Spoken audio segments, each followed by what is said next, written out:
Welcome in everyone to Tofu Tech Talk, a segment right in the middle of our special 15-hour sci-fi stream, and we have a wonderful guest for this Tofu Tech Talk episode. And with me today is Science. Welcome in. Hi guys, hi everybody. Tofu, thank you so much for having me on today. I'm so honored you're here. Please introduce yourself as much as you'd like. We're all excited to hear about you.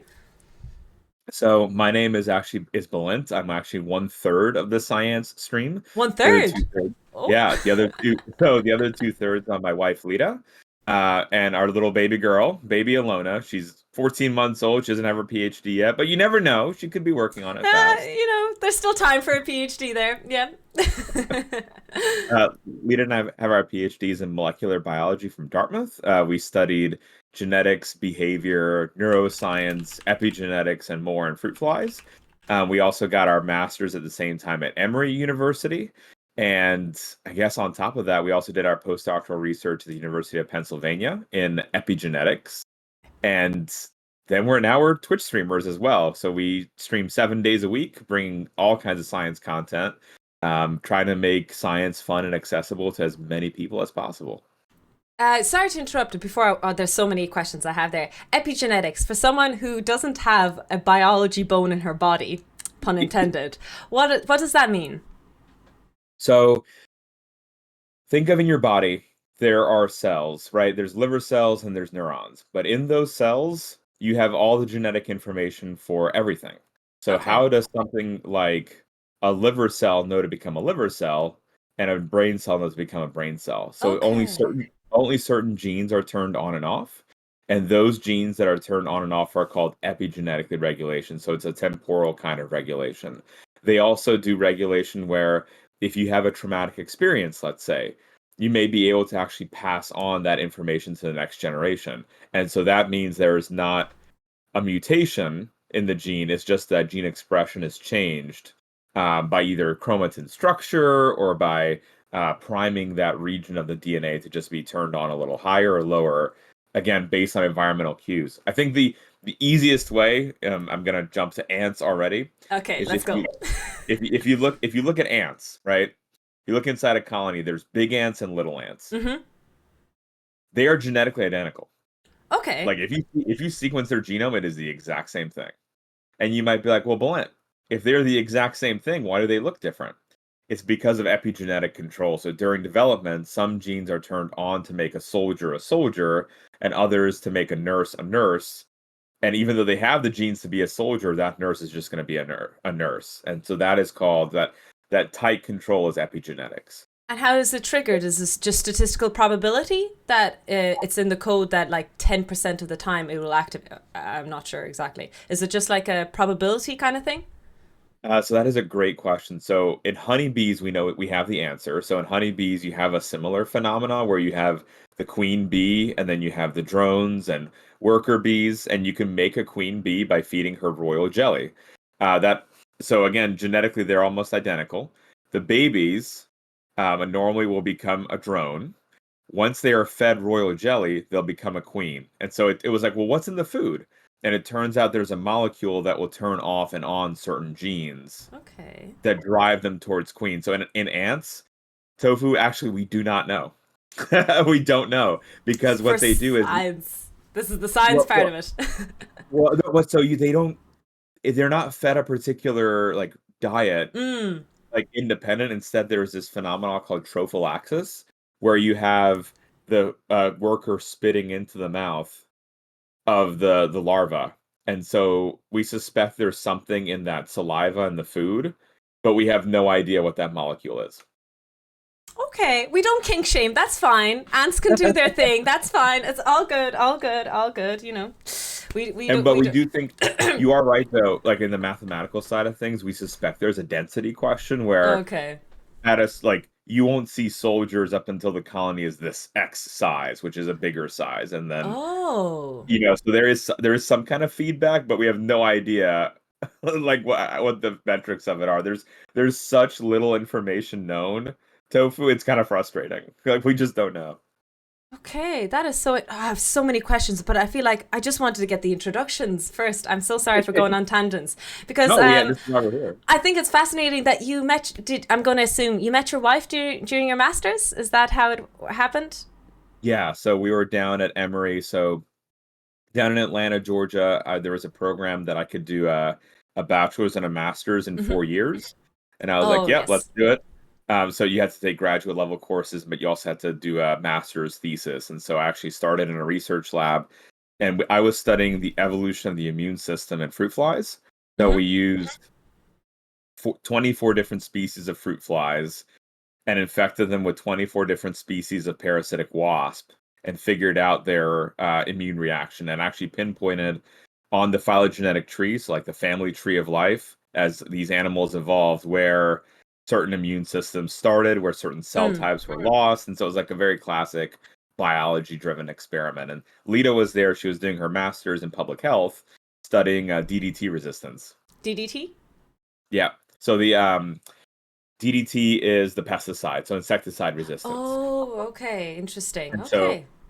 there was this very interesting line of fruit flies. So they took 200 fruit flies at in a university in UNC, University of North Carolina, and caught them from a fruit market and sequenced them. And the idea is that there's natural variation between these populations. So if you test these animals for a behavior or some kind of molecular phenomena, maybe you'll find something cool. And so Lita was testing the insecticide resistance component, like, and then you run the analysis. You're like, oh, these genes suggest that this is what's driving the resistance to insecticide. Okay. So did your research end up overlapping perfectly during your masters that way? No, we No. were just happened to be in the same lab, and Oh, we're just like, okay. oh, hey, you're cool. And so then we ended up going to Dartmouth Together. together, and we were still in the same lab at Dartmouth too. So we got our masters and our doctorates in the exact same lab.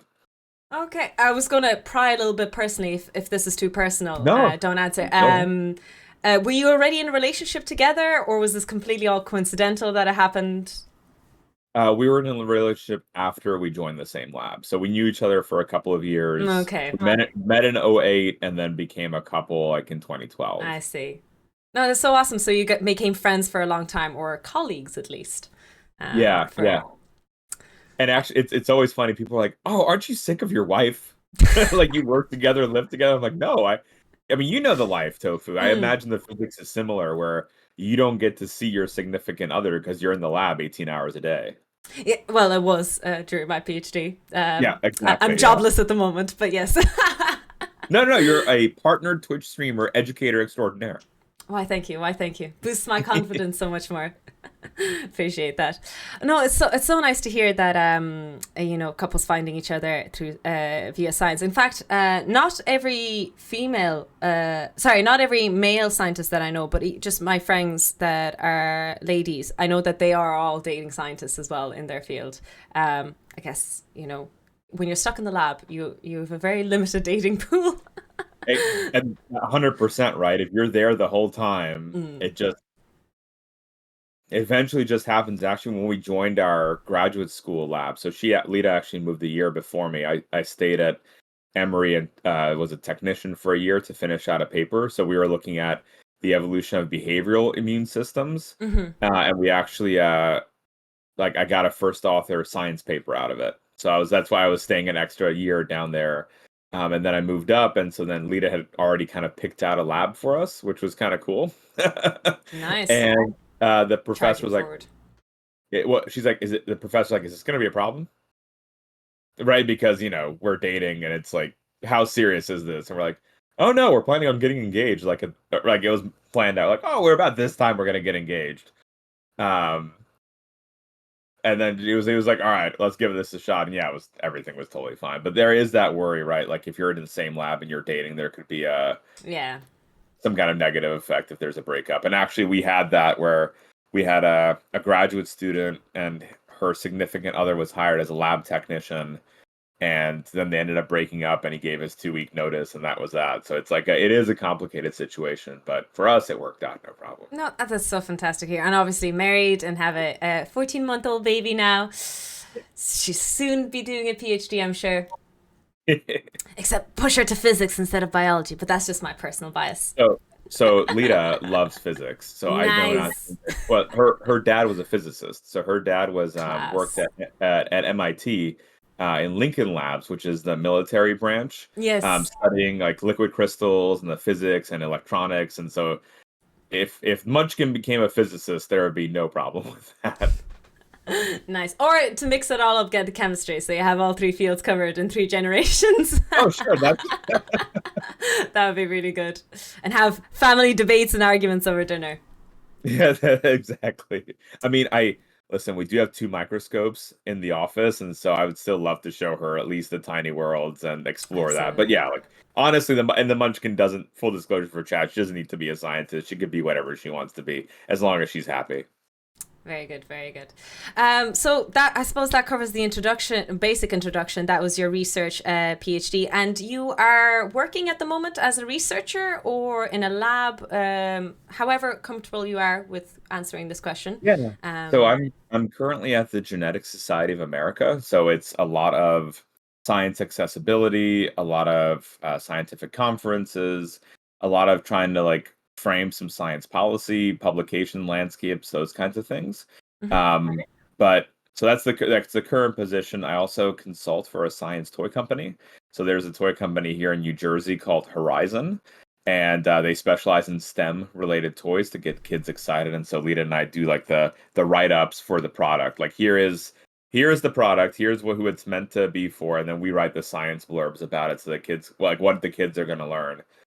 And then we stream here on Twitch 7 days a week. And our dream, honestly, is to do this full time, to be science communicators. Because I think you'd agree is the reason we're here is kind of it's almost an obligation, right? Some kind of moral obligation that we are in a position of privilege that no one else has been in, right? To be in getting that degree. And so passing on that information is, I think, Mm. super important. And my last professor in the lab that I worked in previously had the attitude of if you do science outreach, you are a failed scientist, and that the people are too stupid to understand. And this is like was her mentality. And it drove me so far up the wall, and I realized how entrenched this was, at least in the biological side of things. And I was like, we got to make a difference. And so that's why Lita and I we stream 7 days a week, just because of the to maximize the likelihood that someone's going to fall back in love with science.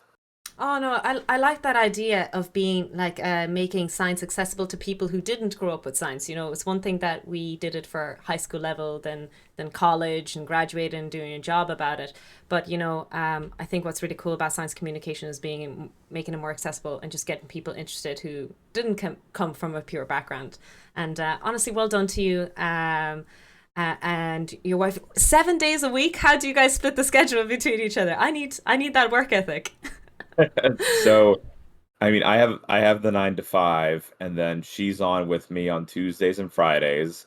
She takes Saturday nights, and then I take the other days, and we stream a minimum of 5 hours, but sometimes it'll easily spill over into 8, where it's like last night, it was 4 in the morning, and we were able to raid you, which Yes, that was a little bit late. I was like, Staying oh up. man, partnerversary, like let's go over to Toby. This is awesome, Oh but yeah, did you yeah, celebrate your part anniversary? well, it's yours, right? It's a No, partner me. Oh, celebration. okay, okay. I thought you were also celebrating, and that's why you stayed up. No, no, no, no. That was just a regular Friday night talking science news. And it's Damn. it's honestly just that dream of making being able to make this full time, right? It's like having the that possibility, and you just it feels like it's within touching distance. We applied for Twitch ambassador to be the first educational ambassador on the platform, and the goal is to Yes. really be like the forefront of it. Like I'd love to make a guild of educators where it's something really official and bringing everyone together, and so that people can filter. And this is an amazing platform to learn. We have the live feedback. It's much better than like a YouTube video where you can't ask questions, and it's just so Yeah. cool. Like it's the dream. You gotta chase. No, I'm so glad to hear that you applied. Saw it on Twitter that you applied for Twitch ambassador. I hope that application. Can I pry? Do you know? Like, will you know if you? Do they tell you if you got it or not, or what's the story? So they tell you if you got it. They don't tell you if you don't got it. So it's So like a job interview. you just kind of are in a waiting scheme pattern. Yeah, so I have no idea how it's going to happen. I imagine there's going to be some release before the US TwitchCon. And then apparently you can go in and edit your essay if you want to. I know my mod squad was helping, and we actually found that there was in fact a text limit by the end of it, a global character limit. We were just like, oh, this is really strange. Well, Where did what's this the come number? from? I can't even remember, but it was one of those where you had to delete away some of the stuff and shorten things up. But it was all because we had the mission statement written in of like why we're doing this, what the goals are, why these are the goals, a little bit about our backgrounds too. And I think it's important, like what you're doing too, is that you have that degree in physics, right? You Mm. are the expert on the platform in physics. Like if I have a physics question. It's a bold statement that I'm an expert, but let's pretend. No, look, you have the doctorate. Most people don't get that doctorate, right? And I think it puts you in a very, high position where it's like I do have these questions and I can come here and ask them. Or, worst case scenario, you tell me I'm not sure, right? That's not a bad result. Mm. And then we get to just continue learning. But that degree gives you like a real like gravitas, right? And you're a partnered streamer on Twitch with that degree, and so you're Mm. a really good advocate for science, and that's kind of like our goal too. Is that yes, and it's not to suggest that you need a degree to be a scientist, but it does come with at least a little bit of that credibility in the bank. That Credibility, yes. right, exactly. Like what we're saying isn't just shooting off the cuff, but there is like between Lita and I over 30 years of training behind what we're saying, and so there is that the credibility to be in the background. Yeah, oh, I love the fact that you get to do that as three of you, but even as two of you together, because even the little ideas that I've had, simple things like trying to do more physics of video games and things like that, I feel like I do need a partner, like another Twitch streamer to talk about those things, or another person, another content creator to bounce ideas and stuff, because it's quite hard for me personally. Luckily, my chat participates and helps me solve physics problems, even if they offer jumping off the Empire State Building using a T-Rex to launch me on a trampoline as a method of launching yourself into space. Yes, that was a solution. We did that once live on Twitch stream. Moving on. But see, that's incredible, right? Like you're making physics accessible. But by yes, it's like a crazy scenario, Yeah, but of course. you're like, okay, like let's go for it. And that's what makes the stream fun. Like the expert has a sense of humor, but then you're all right, let's incorporate and actually learn together. And that's so cool about your stream. And I also love the video game components too, which is not easy because like right, where do you cut the line of like, because every video game has some level of physics, but then figuring out the ideal one, and I really enjoy how you blend those things together. Oh, well, I didn't invite you in Tofu Tech Talk to compliment me. I'm gushing. Thank you so much for the lovely words. But again, you've been a science communicator for so long on this platform. You've been doing so many great things. I want to ask more personal on the science and research, but just to before, if you would like to advertise or talk a little bit about TwitchCon, because you mentioned it briefly in Discord DMs, and I didn't even know about it. There's going to be a science panel for TwitchCon. Is that what's happening? So there was a panel last year. Okay. We had it actually they gave us the final slot on the final day, and you predict that it's going to be dead. It's science on Twitch, like no one's going to show up. Mm. Full room, total room, total everyone, every seat packed in there. People really turned out for it, and Oh. so we're sending in another application this year. Not just science on Twitch, but science accessibility on the platform. So like how to make science accessible from the experts. And so that's like just a theme of what we're going to try to submit for, because I think there's clearly an appetite for the education. Mm. No, that makes sense. Thank you so much for pushing for that. And it sounds like you're leading the charge in that for Trying to them. do that again, yeah. That's fantastic. Is there other science communicators that you've invited that we would know of? So it's right now our friend paleontologizing. I know Danny. Danny and I are trying to spearhead, trying to bring together folks. We don't have a totally firm list yet, but we're writing up the application and then we're going to try to submit it hopefully this week. We only occasionally spam dinosaur emotes here in honor. Only occasionally. It's a minor thing in the chat that happens. I mean, it's important, right? Dino emotes are our next level. Absolutely.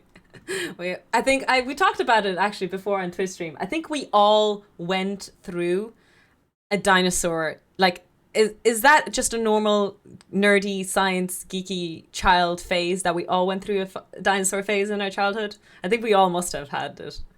I think we like I think it's that time in our lives when we have that like childhood innocence about just Mm. wondering about the world, and you see this creature that looks so different from anything that's here, and you're just curious and you just think it's cool. It's like before we get jaded that there has to be funding and all these other extra things. Like it's just like, oh, this is cool. Like, and it's really exciting to be able to have that. And I actually see the little one now. Some of her favorite plushies are she's got some dinosaur plushies that Aw. she's already gravitating towards. I'm like, oh, here we go. It's Uh, begun. Dun, dun, dun, yeah. dun. That no, that is absolutely amazing. But we are here to talk about you specifically, your research, and your username Science, absolutely brilliant science, and bringing in the ants. You talk about a lot, and you also talk briefly mentioned fruit flies as well. So you do studies on ants and fruit flies. Is that right? Yeah. Yeah. And what's really cool is you can actually, if you identify a gene of interest in an ant, you can put it into a fly and ask if it validates. So you can jump between those organisms pretty easily. If it validates, that sounded like a programming term. Do you are you programming something with ants and I flies? mean, I guess a molecular program, right? Wow. Because you're like the coolest question I think that was we were studying was okay, you have these leaf cutter ants, which are my favorite kind of ant because y'all they farm, right? They cut leaves. They don't eat leaves. They cut leaves and feed the leaf to a fungus garden. So they're farming this fungus and then they eat the fungus for their diet. And what's cool is the fungus can't live without them and they can't live without the fungus. Oh, They're wow. totally dependent on one another. Yeah. And there's 10 castes. So a caste is usually a different shape and sized ant with a Hmm. different job. And so you have the queen and the male. And by the way, just a fun fact for chat, all the ants that matter in a colony are female. The males are short-lived, usually for 3 to 4 weeks. They fly, they mate, they die. So when you see the soldier, the big soldier one, that you're like, oh, look at that cool ant, look at that guy. No, no, no, that's a lady ant. That one that's like chasing you away is a lady ant. Um, so we found these 10 casts and we're like, okay, what's different about them? But yeah, like they look different. But on the genetic, like molecular level, what's different about them? And so we did RNA sequencing to figure out how it's not the genes themselves that they're different, it's how they turned on and off. Like, is there one that's higher? Is there one that's lower? What's the differences between these casts?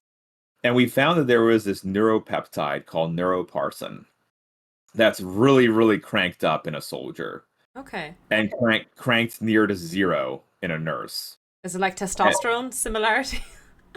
well, so we had no idea, right? Because Mm. in the cutter cast, the one that's cutting the leaves, it was intermediate, and we're like, okay, Oh. let's manipulate this neuropeptide and see what happens. So you can do injections into ant brains, um, with like really tiny needles, a That CO2 tank, and you know, that's a tiny genetic. needle.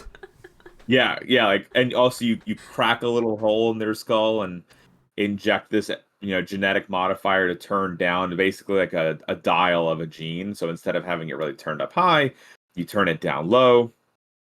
And so Wow. what our question was is we built this behavioral chamber where normally if you put in a soldier, or we would have a couple of different options for them to do. We'd have the cutting area with leaves, Hmm. we'd have an area with the fungus, and then independent in a third area, we'd have a bunch of babies just thrown in a pile for them to pick up.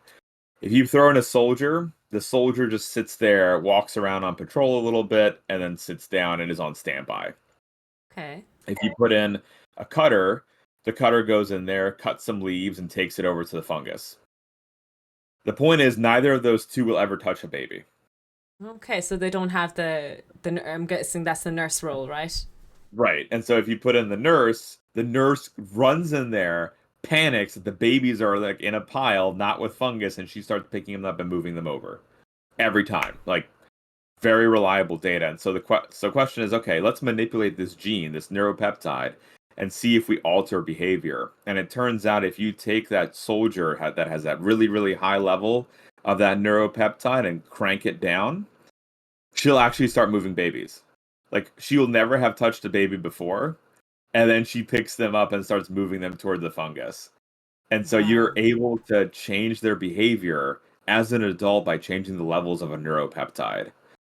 And then you can do the opposite too. So you can increase it in the nurse, and then they'll actually start avoiding their nursing duties and they'll start doing a similar patrol-like behavior. Okay. It- yeah. It's again like you're seeing in real time the manipulation of a behavior. And actually, so to follow up with this, we got it seemed like the bigger the ant, the higher the level of this neuropeptide. Mm-hmm. We got queens and did sequencing on their brains, and this neuropeptide was even higher in the queen.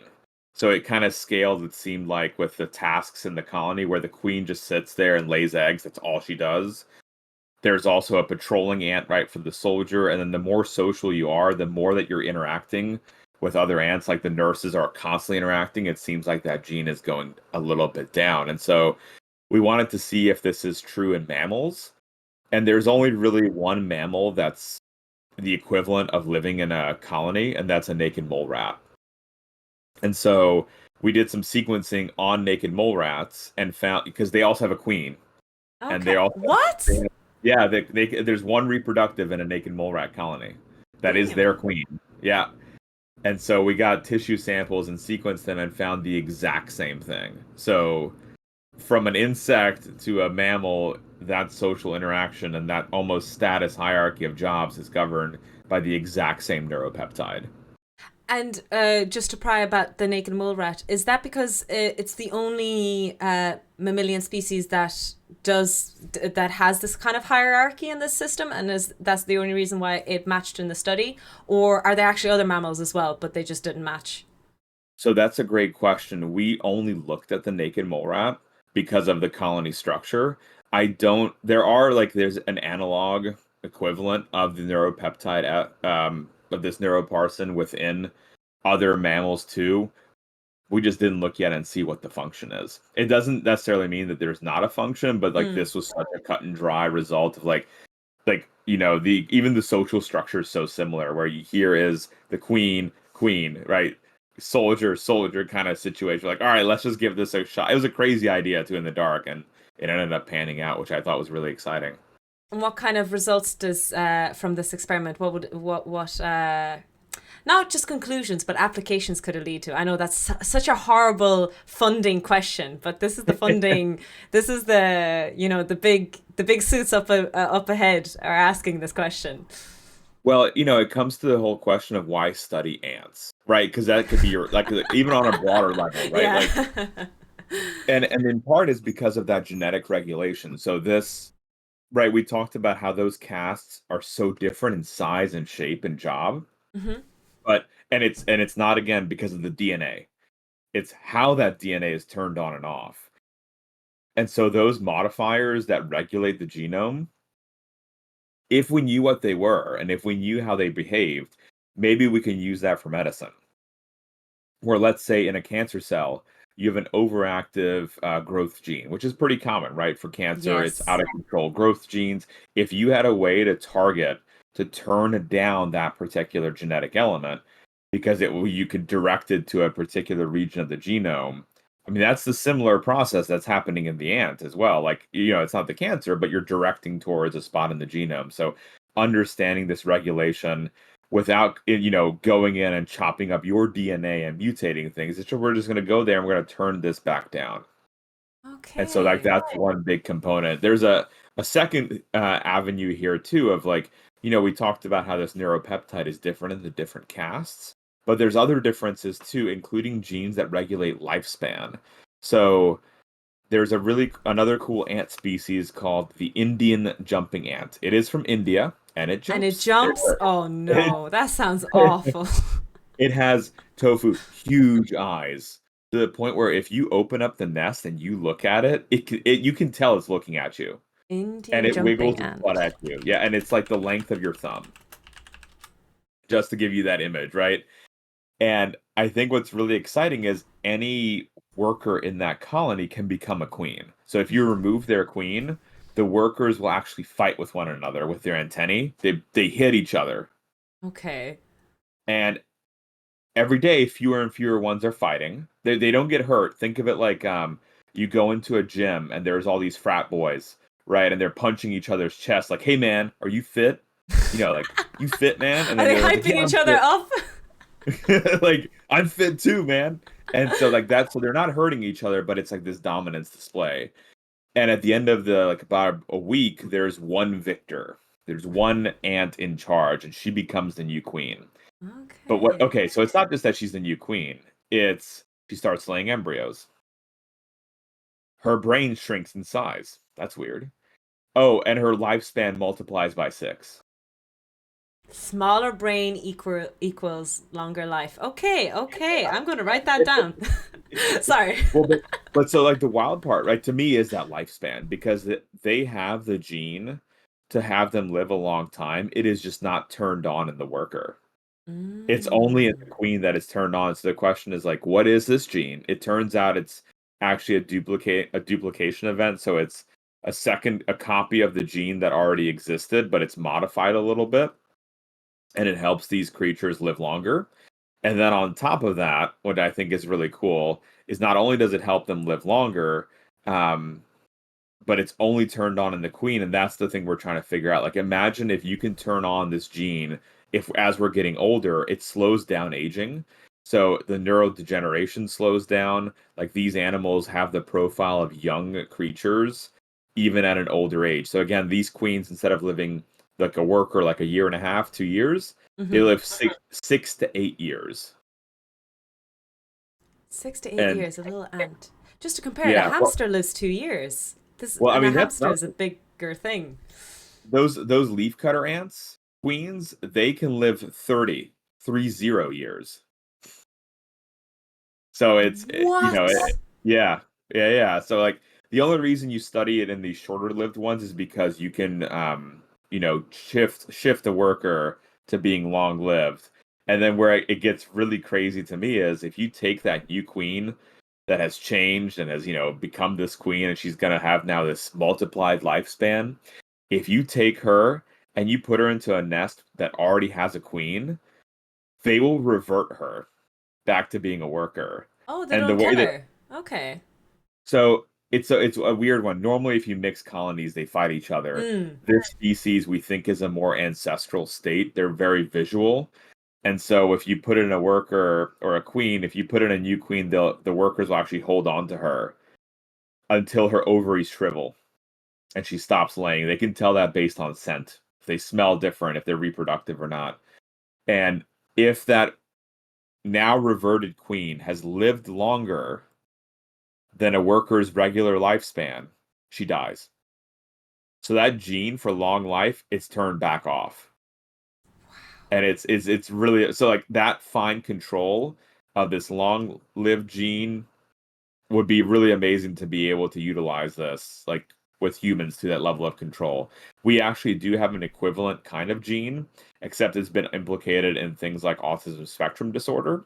Oh, And wow. so it's one of those where obviously like I think most things are that you have to tune things to a quote correct level for it to be beneficial, and Hmm. over or under doing it can have negative consequences.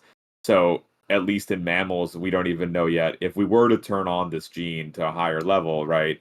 When would be the best time to do it? Where is the best time to turn it on to be beneficial, like for humans in the very long term? God damn it. That is so incredible. Holy smokes. Yes, Bog just wrote a comment, and I can't agree more. Can this man please never stop talking?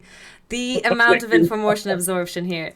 Ah, it's so cool interviewing, cross fields, different sciences, just to get so much information. I can't believe, like, the access, again, obviously, ants are very different to humans and stuff like that, but I can imagine from a funding perspective, this might not be as hard. Like, on paper, you'll say, "Oh, I want to get funding to put injections into ants' brains and study ants all day." From a first perspective, people would be like, "Oh, that's useless, right?" And then you just went into so much depth about what you do and how much usefulness there is to it. I can imagine so many funding possibilities. Am I wrong in saying that? Is it tough to get funding for this kind of research? There are very few labs in the US that have money to do molecular research in ants.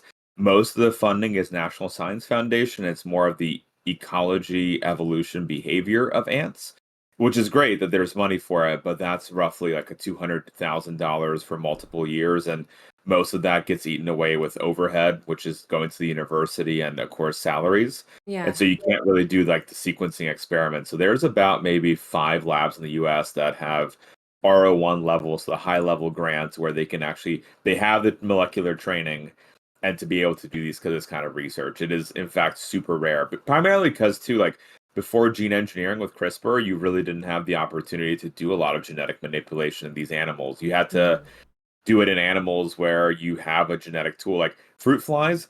I can go on a website. It's Bloomington Stock Center, and you pick any gene. So tofu, red shirt.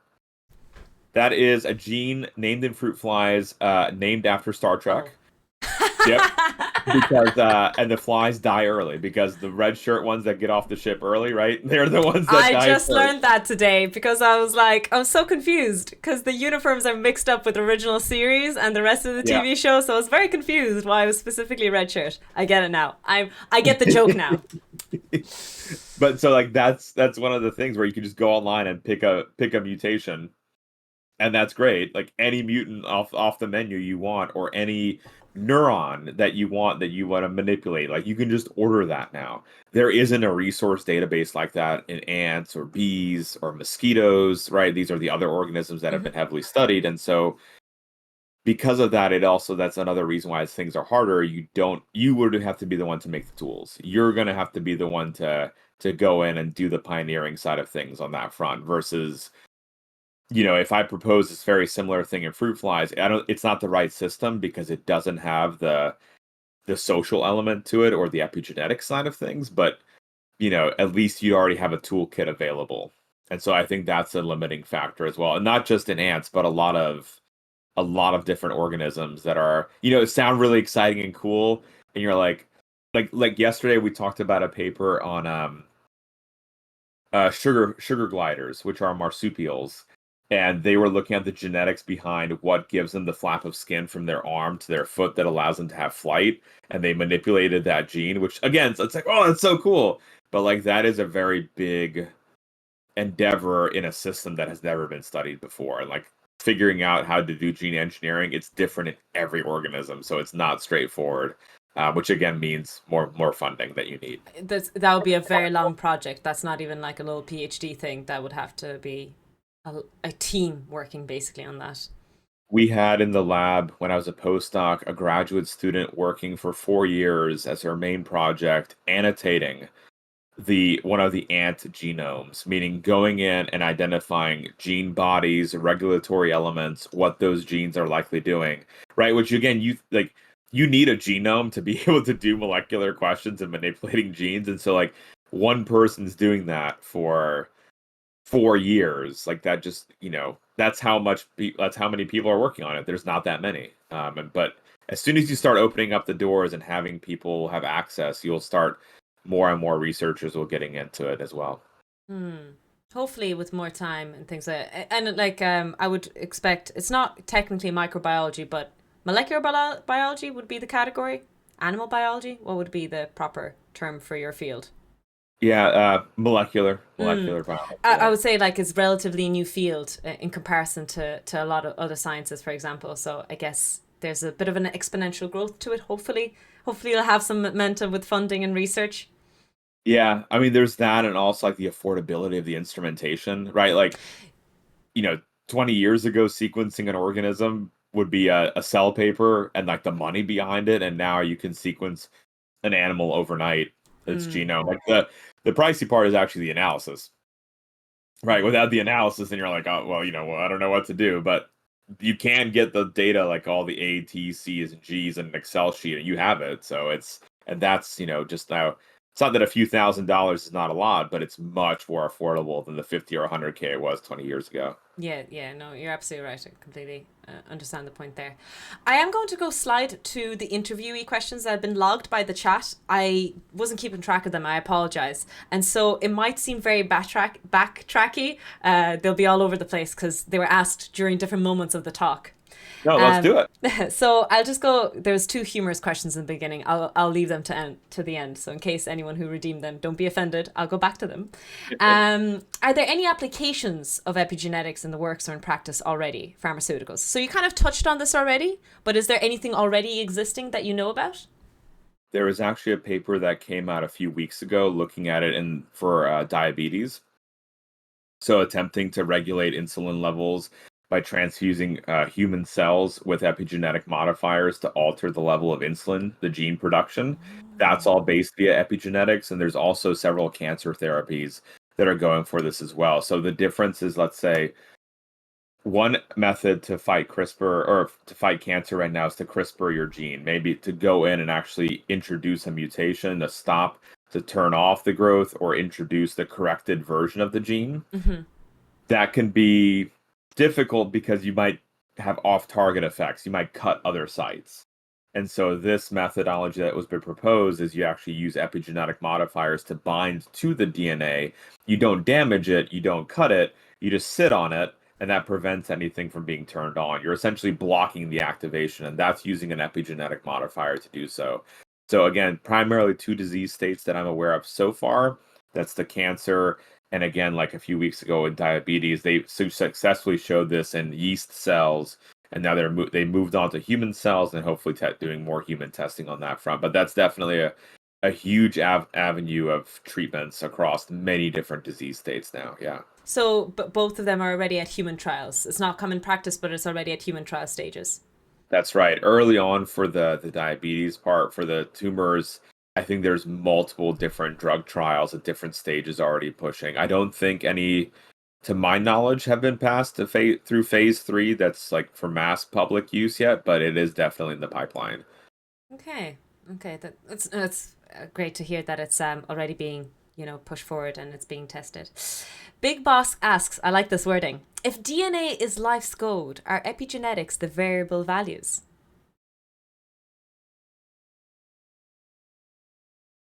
That's a very good analogy, actually. Yeah, I like Yeah. that. I like that. Ooh. I like that. Good job, Big Boss. You get a thumbs up. I'll give you a cookie later. Another question was, what kind of sample do you take from ants or flies to quantify their genes? Also, can you do it while they're still alive? Oh, that's a great question. So depends what you want to do. If you want to do, so there's been instances where we made mutants of the ants, let's Mutants, say. And Ninja yeah, Turtles. Sorry. yeah, well, I Sorry. mean, it's only right. But for the ants, let's say we tried to make a reproductive line that lost a particular gene. You don't want to sack that animal because if that's now your mutant and that's your line of reproductive, you want to make sure that you can, to breed her and that you can have a whole box full of these mutants and keep them going for as long as Mm. possible. That For that situation, you'll do a quick amplification of the region that you think you mutated. And for that, you just cut off a leg, like a little bit of the leg. That gets you some genetic material, and you can sequence it and test and see if there's been a change or not in the animal that you've looked at.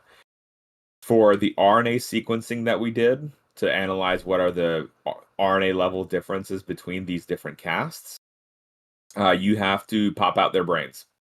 And that's like, so we dissect open their head, you take out their brain, and that's what you do the sequencing on. And yes, that is it for them. That they are no longer going. Although they do have a decentralized nervous system, so if you pop off an insect head, they can actually still learn. They will still have behaviors. They'll still try to mate. They'll still lay eggs. They'll go for another 24 hours. It's actually a common experimental protocol to see if you observe a behavior, does that require constant neuronal input? Oh So my we God. had an experiment in grad school where we found the brain was signaling to the ovary in a fruit fly that you should lay fewer eggs.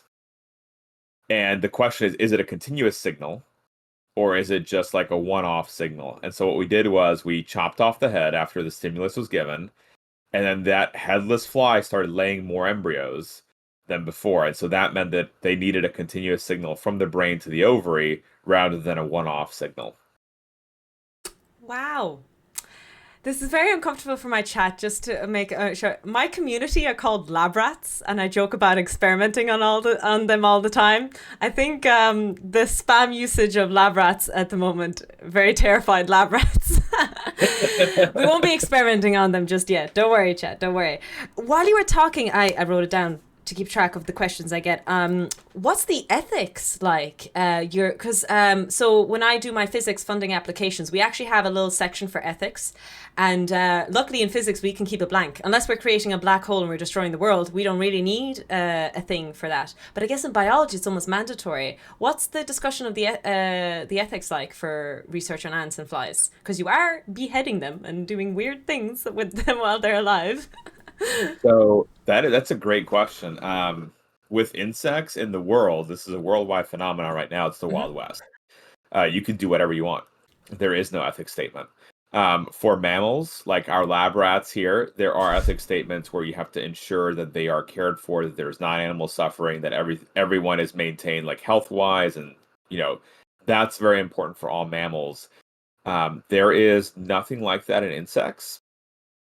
I, but that doesn't mean on a personal level you shouldn't account for something like this, Mm. right? So whenever if I'm dissecting an insect, like there is a reason that we're removing its brain. I'm not just going in there and be like, oh, this will be really funny today. You're not doing it And just for so, the lulz. It's for, exactly, because I think, you're still like, even if it's an insect, it's still giving its life to science. for science, right? And so there is I think, a certain level of respect and decorum that's important to have in all avenues of your research. Mm. There is no official ethics statement, nor is there necessarily a university-wide policy. I actually have never even been in a lab where there was a lab policy over what like Oh. treatment of the animals have been, yeah, with respect to the insects. So I have my own rules, and Lita has her rules too, and we very much line up on those two fronts of how to best take care of Mm. the animals and ensure that there's minimal amount of things happening. So like they're if they're going to be dissected, they're usually put to sleep, Mm. whether it be on ice, so you just put them in a tube and put them into an ice bucket, they fall asleep, or using Oh. carbon dioxide. So if on with fruit flies, if you put them on we have called a CO2 pad, and it's pumping CO2 through this little porous square, and that's all that they can breathe, and then they fall asleep. Oh, I didn't even And then know that you were doing that. That's actually so, respectful and thoughtful, considering, yeah. like you said, that insects don't have, basically, they don't have rights, in this, compared to the lab rats in the chat, which are all very excited saying that they have a union. So they're very happy to hear that they have something. We had a guest on Tofu Tech Talk, Homozygote. I don't know if you know of Yep. Homozygote, the science community, Yep. because he does a lot of experiments on mice and rats. When he shared about the brain experiments, a lot of lab rats did scurry as soon as they heard that. Yeah, it's for us, a big part of it is just how the size of the brain. Mm. Like we do not have the resolution to be, like the hippocampus, right? The learning and memory center of the mammalian brain. We can't just pop it out reliably. There are methods, cell sorting, where if you can make the neurons of interest glow, you can basically put the tissue into a machine and it'll sort by glowing and non-glowing, and then you'll have a pool of glowing cells that you can look at. Mm. You can also do single cell sequencing where there are genetic markers that tell you what the neurons are in tissues, and you can then analyze them that way. But in terms of like, attaching a probe and being able to do all this extra component there, like it's small enough where we just can't do anything like that on that scale. No, absolutely understand. It makes sense the difference between mice and not even just ants, I suppose most insects, basically. Well, I mean, but I would love it though, right? Because the nice thing about like what Homozygote talks about and like the using the rat and mouse model is that you can even attach like a glass skull and watch them over time. So it's like you do one manipulation and then you can keep watching them. It's not a one-off kind of thing to monitor changes, or you can even see like neuronal firing. With our insects, the most you can do, we can remove the top of the. I mean, it's not really a skull, it's not bone, it's chitin, but you can remove the top of that and hook them Hmm. to a microscope, and you can have this calcium sensor in their brain where whenever a neuron fires, this calcium sensor starts to glow. It lights up under the microscope. And so then you can give them different stimuli there's this experiment where they're hooked up to the scope, but their legs are on this little ball, and they're running on the ball, and you can project on the screen basically a VR obstacle course, and they have to run around. Or you can also take away the ball, and they can do flight, and you can see how their flight behavior changes, and you can see where the neurons are firing. It's just then if you wanted to, you can't then remove that fly and test it again later because there's no way to really repair something like that. No, that sounds like such a cool experiment, though. Regardless, that is Oh insane. yeah, yeah, Wow. it's super cool. Oh, did I skip? Oh, there we go. Do you know of any study on other ants with oh, sorry. Do you know of any study on other ants with less specialization internally? I mean, with less caste division. Is there studies on ants with less caste division in this area? Yeah, so that ant species that we mentioned that goes where a worker can become a queen, there The you just Indian jumping one? yep, Oh yep, God.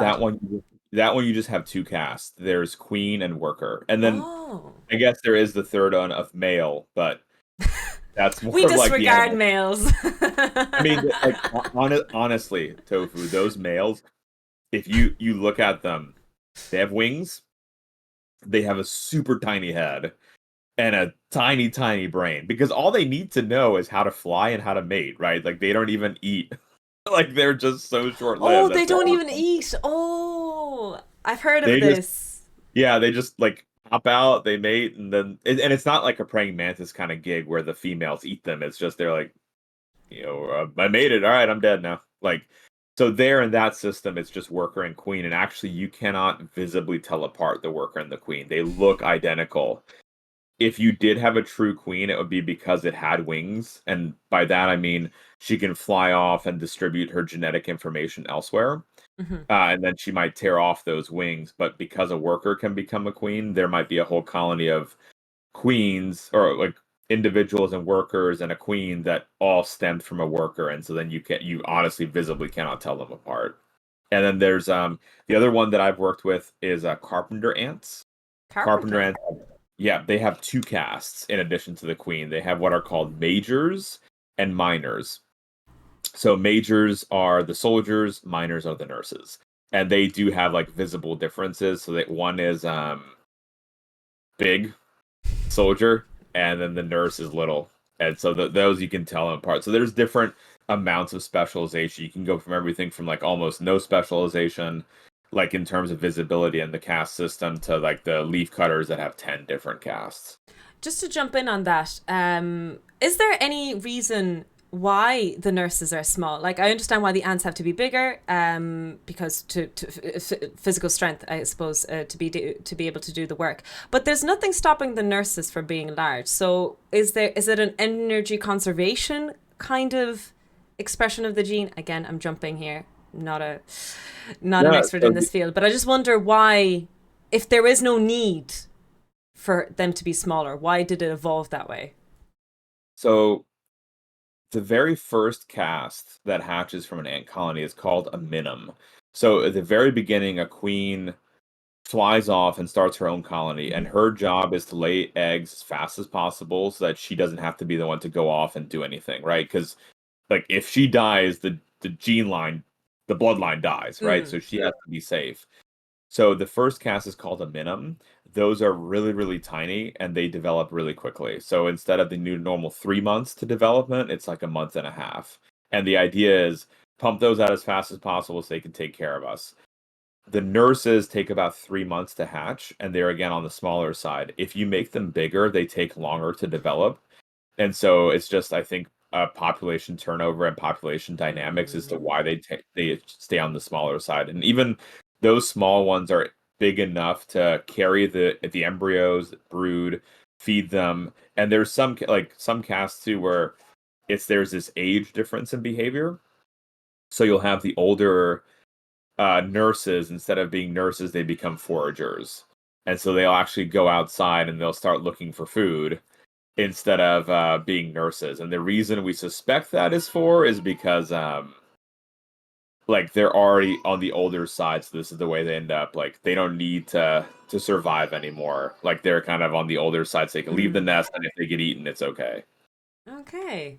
Okay, that's really interesting to see how why it is the way it is. That's really good. There was a question that was asked, and I believe a member of your community, Smikes, if I'm not mistaken. Loads of people have been cheering for this question. I haven't read it properly. Question for both of you. Tofu, it seems that your PhD was related to batteries. Of course, a lot of elements we use for batteries currently are finite lithium. Is there anything organic on the horizon we could use for energy storage? Do you want to take that first? I'm drawing a blank. Organic?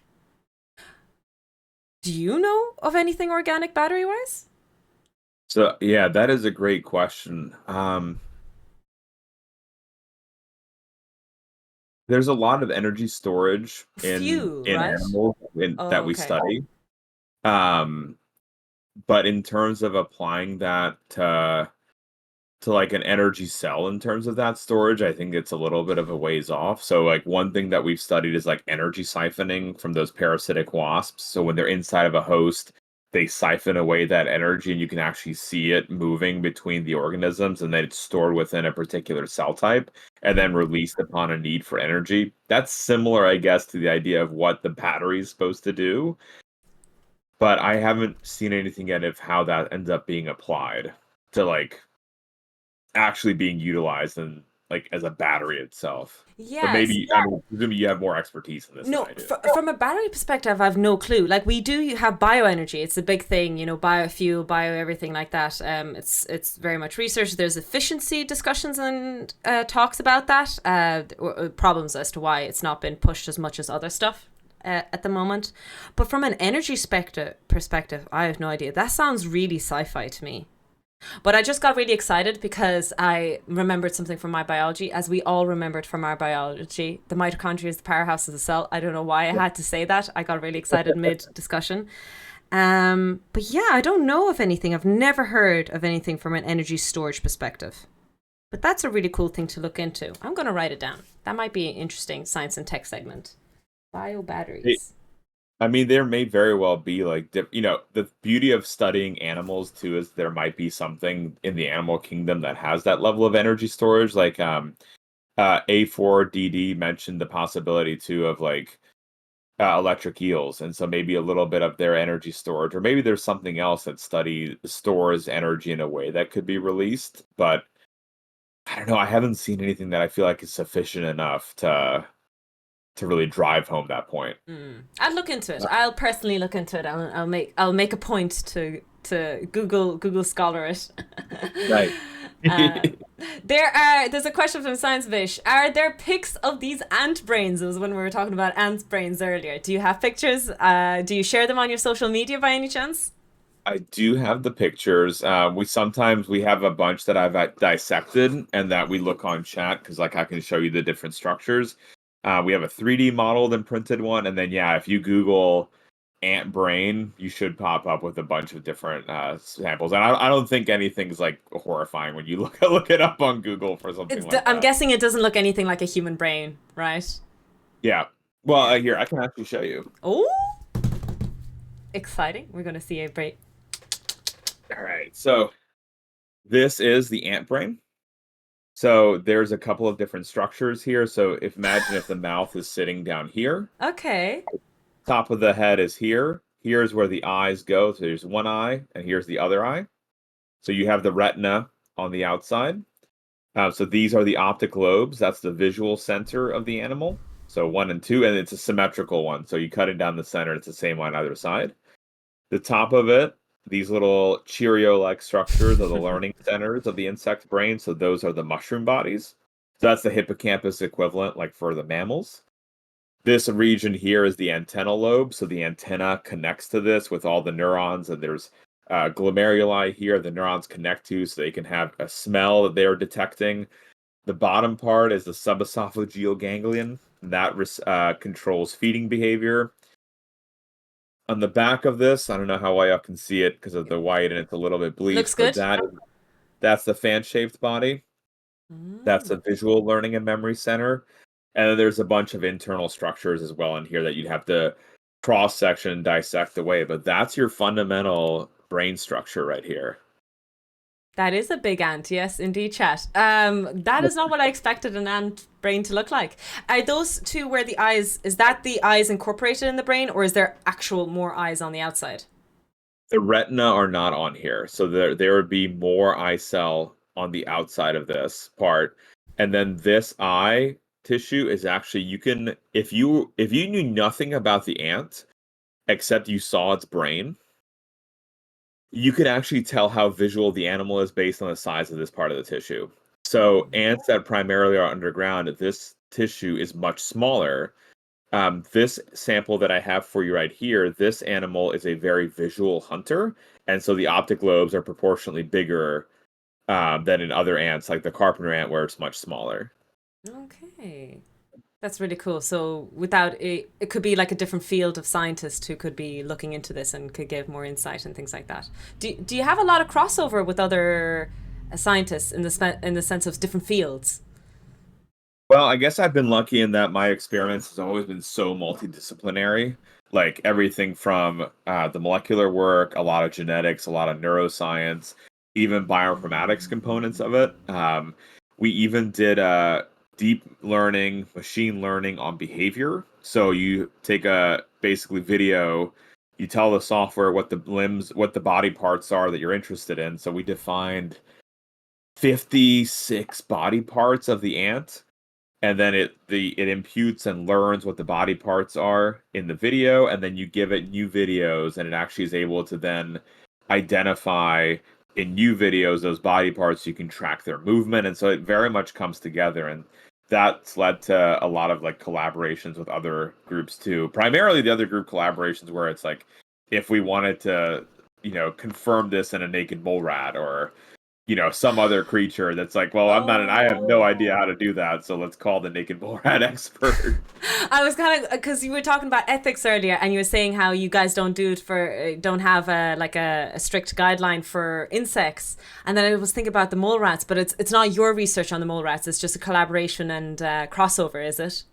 Yeah, so we got the samples from them, and they'd be on the paper, and so there would be like an ethics statement in the publication, but that would be respect to just the naked mole rats and not our side of things. And the same for like because the grant, let's say, didn't cross over, there wouldn't be a section for that in the grant because it just was a collaboration that was further down the line.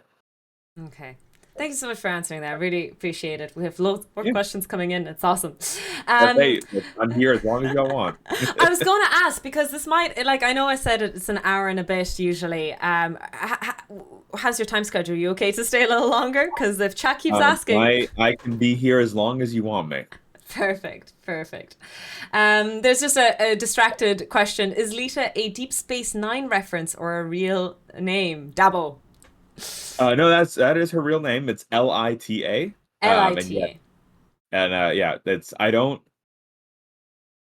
I mean, DS9 is her favorite, but she was Lita before Yes. DS9. Okay. I need to become friends with Lita because I think me and her will get along very well now. I mean, when I told her, I'm like, yeah, we raided into Tofu, and she has like looking like Jedzia, and she's like, oh my god, like we need to become friends right now. Oh no, that's brilliant. I only recently watched Deep Space Nine. For the longest time, I had a different Star Trek show that was my favorite, and only recently have I admitted that um, that I think Deep Space Nine is my favorite one now. I think it took the number one spot, which is What a big what fight was it because there's a lot of before? Star Trek. What was your favorite beforehand? Before, oh, okay, so this is controversial. And I'm going to say something, and I know a lot of people are just going to hate on me, so be prepared for this. So I'm on the controversy that Enterprise was my favorite for the longest time, and in my defense, it's quite a well hated one. I was only born in '95. It came out in 2000 or whatever, and it was my Star Trek that I grew up with. Does that make sense? It was on my Yep. TV. So everyone loves their own relevant Star Trek that they grew up with passionately, and even though Enterprise is quite hated, it was the thing that I grew up with and I was in love with. So to me, that's why Enterprise always held a closer heart to me. But obviously, I grew older. I watched all the other Star Treks, and I can be a bit more objective and not so biased. See, I didn't have the Star Trek that I grew up with because we were growing up in Hungary, and we didn't Oh. I didn't have access to the Star Treks, and so I like missed that window. And so then I met Lita, and she was like, "Well, you need to like I'd seen the movies, right? But I had never seen the show." And she's like, "Well, we need to correct this." And so I think that the DS9 influence is definitely from Lita's side of things. No, that is actually. Are you originally from Hungary, or did you just parents move, or? So, I was born in Pennsylvania, and then my mom and I, we moved right back to Hungary so she could finish medical school while my Oh, dad was doing his postdoctoral research in the U.S. so your And so, dad is also a scientist. yeah, yeah. So, Interesting. so we were there until I was 5, and it was like, you're also Hungarian, so then it's like we they know about Star Trek, but Star Wars was much bigger there, and so it was like we were talking Yes. about Star Wars household, and we didn't have cable in Hungary, and so it was like occasionally you'd have some dubbed cartoons coming in. So it was like even though I like should have had the timing for it, right? It just never ended up having the right time. Mm. And then but Lita taught me, so I think I enjoy DS9 now. Probably because she really enjoys it. Yeah, no, Deep Space Nine had a really interesting plot because it was different. It was basically much different than all the other previous Star Trek. We're going down a tangent again. Oh my days! This is why we have a tofu rant emote now. We have a new emote, literally, just to talk about my rants and get distracted. Well, yeah, it's the rabbit holes. That's the fun part, right? Yeah, exactly. It is just a backtracking again. Amazing way of explaining. I think you were talking about the antebrain when you were showing it. There was a compliment from Micromech guy for the Oh, thank you. dissection. Do you use a scalpel or any ion beam technologies? What do you do for dissection processes when it involves ants? Do you want to see the tool? Oh, is it TOS okay? Just it's just the instruments. There's nothing crazy about them. So they're just really small forceps. Um, so here I can go ahead and just show the camera. So it's like this thin little pincers, Mm-hmm. and you just have one in each hand, and that's what you use when you're doing certain ant species. Their exoskeleton is really, really hard, and so you need actually a third tool, like a small scalpel, to crack it open. But otherwise, yeah, this is the tool. There's nothing fancy about it. I was always expecting like a laser or like a robot controlled something because it's such a small piece of tissue.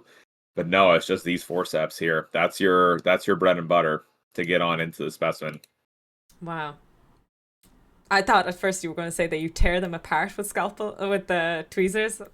Do you do that Oh no, sometimes no, as no, no, well? no.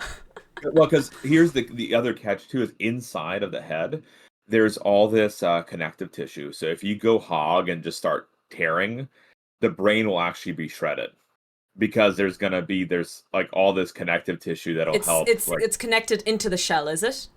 exactly with the connective tissue, and it makes sense because it takes the brain right and Mm. it holds it in place in the location where it's supposed to sit. And so if you crack open and just pull really hard, it's gonna take like the optic lobe along with it, or so you have to like almost gently remove the exoskeleton and scoop it out. Wow. And same with fruit fly brains too. It's almost like the smaller that you get, the more that connective tissue is an issue. And then actually, it turns out the older that these animals get, the more the connective tissue holds on. Wow. Okay, with age, the way you describe that reminds me of quite recently. I'm very embarrassed. I'm a very adult woman, and very only recently did I learn how a skeleton of a turtle looks like. It just reminds me of the way I don't know. Have you seen the skeleton of a turtle or a tortoise? It's something, all right, right? Like, S- Yeah, yeah. I'm just not gonna. yeah, I'll just go back to two original questions that were a bit sidetracky, but I think they're really fun anyway to discuss. I heard somewhere that ants don't feel pain or don't suffer from being killed. Could you please confirm or debunk this? So this is kind of on topic actually of all the dissections and stuff that we're talking about. From my assumption in our discussion is that we haven't registered that they've pain receptors. Is that true? there are pain receptors, Oh. but is it the same kind of pain as what you and I feel? That's the question, right? There's no way of actually knowing that. And it's not just in ants, but in a lot of other insects. So a lot of pain research has been done in fruit fly larvae, and there are receptors called it's the nociception. So it's if you give them a stimulus like a hot stick that you poke them with, they have this like very strong reaction that they try to move and escape from. And so we call that the nociception reaction, that they're reacting to what is essentially what we think is a pain response. Now, is that the equivalent to a mammalian pain response? That's a really tough one to answer. We do not know, but there is definitely this like response to sensation and tactile stimuli that these neurons do fire, so they do have Mm. responses. Yeah. I suppose it's the difficulty. They are studying something so tiny. I'm guessing you'd have to study the brain response when you're hurting, when you're doing that with the ant to see, and if even you can find these pain receptors in the brain, and if they have the similar. Yeah, Again, so you can definitely find them, but there's like maybe different molecules that also act on them, and then on top of that, it's just a difficult question because like at least with mice, you can have like some kind of visual output like a that they squeal can, or something like yeah, that. versus or like even a wince, right? Like if we're talking something really subtle, but with the ants, the way you can tell, I guess, is that if you were to take out the brain and sequence it, you'd see stress genes that are turned on, and there is a stress response in relation or reaction to pain. But is that the same as pain? Like that almost gets at a little bit of a philosophical question. And Yeah. yeah, it's a great question. And then honestly, like their pain is studied as in these animals, but it's in a different context. So no, like a responsible scientist does not come out and said that it's the exact same thing. There are some popular media articles that claim it, but it is not the same thing. No, it's true that it's philosophical. Even from a mammal perspective, this is a debate of why our brains are different with animals. And I think pain, understanding and receiving pain, is a philosophical discussion, um, or was anyway. Maybe Yeah, maybe with biology being a lot more popularized of a science, and maybe there's a lot more research done, and maybe it's not a philosophical discussion but a scientific one instead. But there was for the longest time that one of the differences of the brain development of mankind versus animals is the way we receive and determine pain. I don't remember who it was. It was a big philosophy guy. Those people who have too much time to think. well, that's where like the idea too of like the homunculus came out with those drawings of where like there's right, it's like the over enlarged regions of the body that are more responsive to things, and like how we are unique and different from all these other mammals, and it turns out at the end of the day we really aren't. Mm, um I think it's much more moving into like the biological side of things, or we know like the receptors, and like because we know how drugs work now, like how they dampen certain pain receptors, and so you can really get at the molecular means of it now. But like those, like how that drug works to dampen pain doesn't work the same way as in an insect. But does that mean that the insect's pain receptors are not pain? Like, that's where it gets into the philosophical side of things. Like mm, it's truly responding to a stimulus, it's feeling what you're doing and doesn't like it. Is that pain because it's different from the yeah. cause? Maybe with more advancement in tech in the physics and the technology part of it, maybe it'll help the field of biology in that way. I would hope so. The cross section of the fields helping. Speaking of the cross Absolutely. sections, That's, I mean, um, that's where science has to go, right? Is the it is, intersection of all yeah. these fields. Like, Interdisciplinary is the way yeah, to go. Um, absolutely. we constantly have a joke here on the stream about engineers versus physicists. I'm a very big fan of not hating engineers. I don't know if you know the jokes that physicists and engineers hate each other. There's this No, awful stigma. I think it's just physicists are pretentious. That's the stigma or the rumor, right? Uh, you're like one of the few physicists I know, and you're pretty oh, wonderful. that's So because I'm an applied physicist, not theoretical. Wait till we get there. I We didn't applied realize. physicists are nice.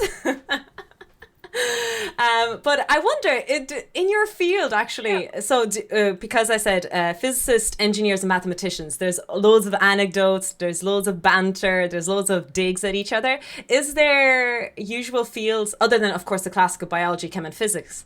Is there anything in biology that you guys dig at each other? Is there two fields specific in biology that hate each other? Is there any, like, funny lore to that? there's occasional unfortunate lore, so like there's more of community specific clicks. Oh.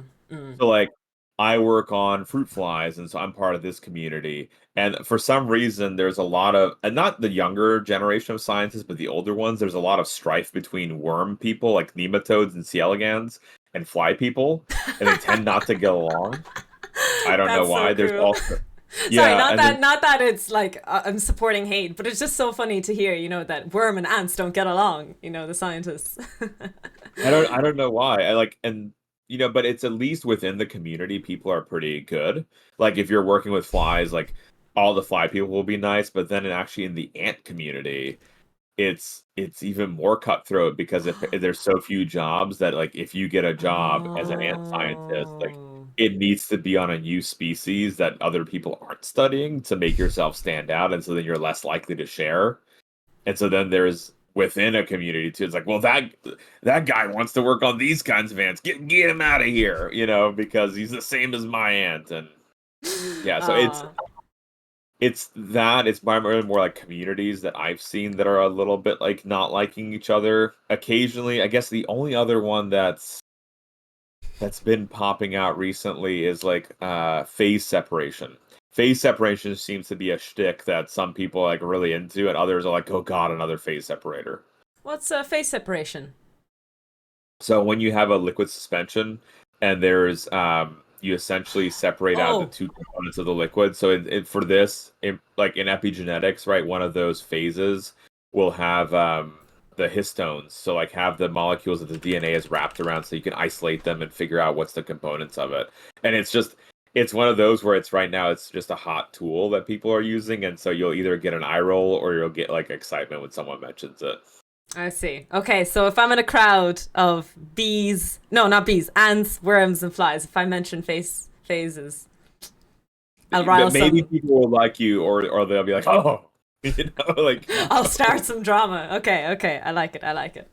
I'll learn some or keywords you next could do time. what in chat Ariella studies. If you go into a room full of fruit fly researchers and you say worms for life, you might get tackled. Did you see her write it in the chat right now? No, I She's did, I yeah, did. yeah.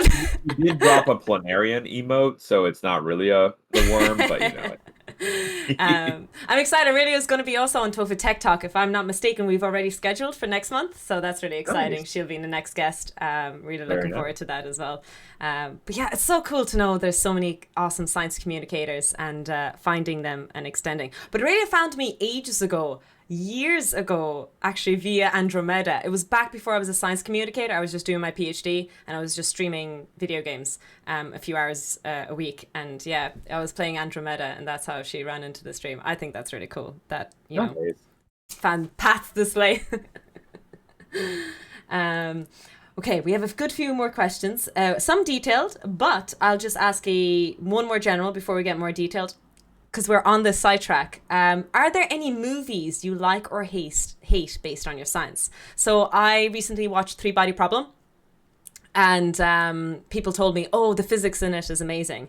And when I read it, I was, watched it, I was very upset because the physics was not very good. But I wonder, I like from a biology perspective, I can't even. Maybe The Fly. Do you know the '80s movie?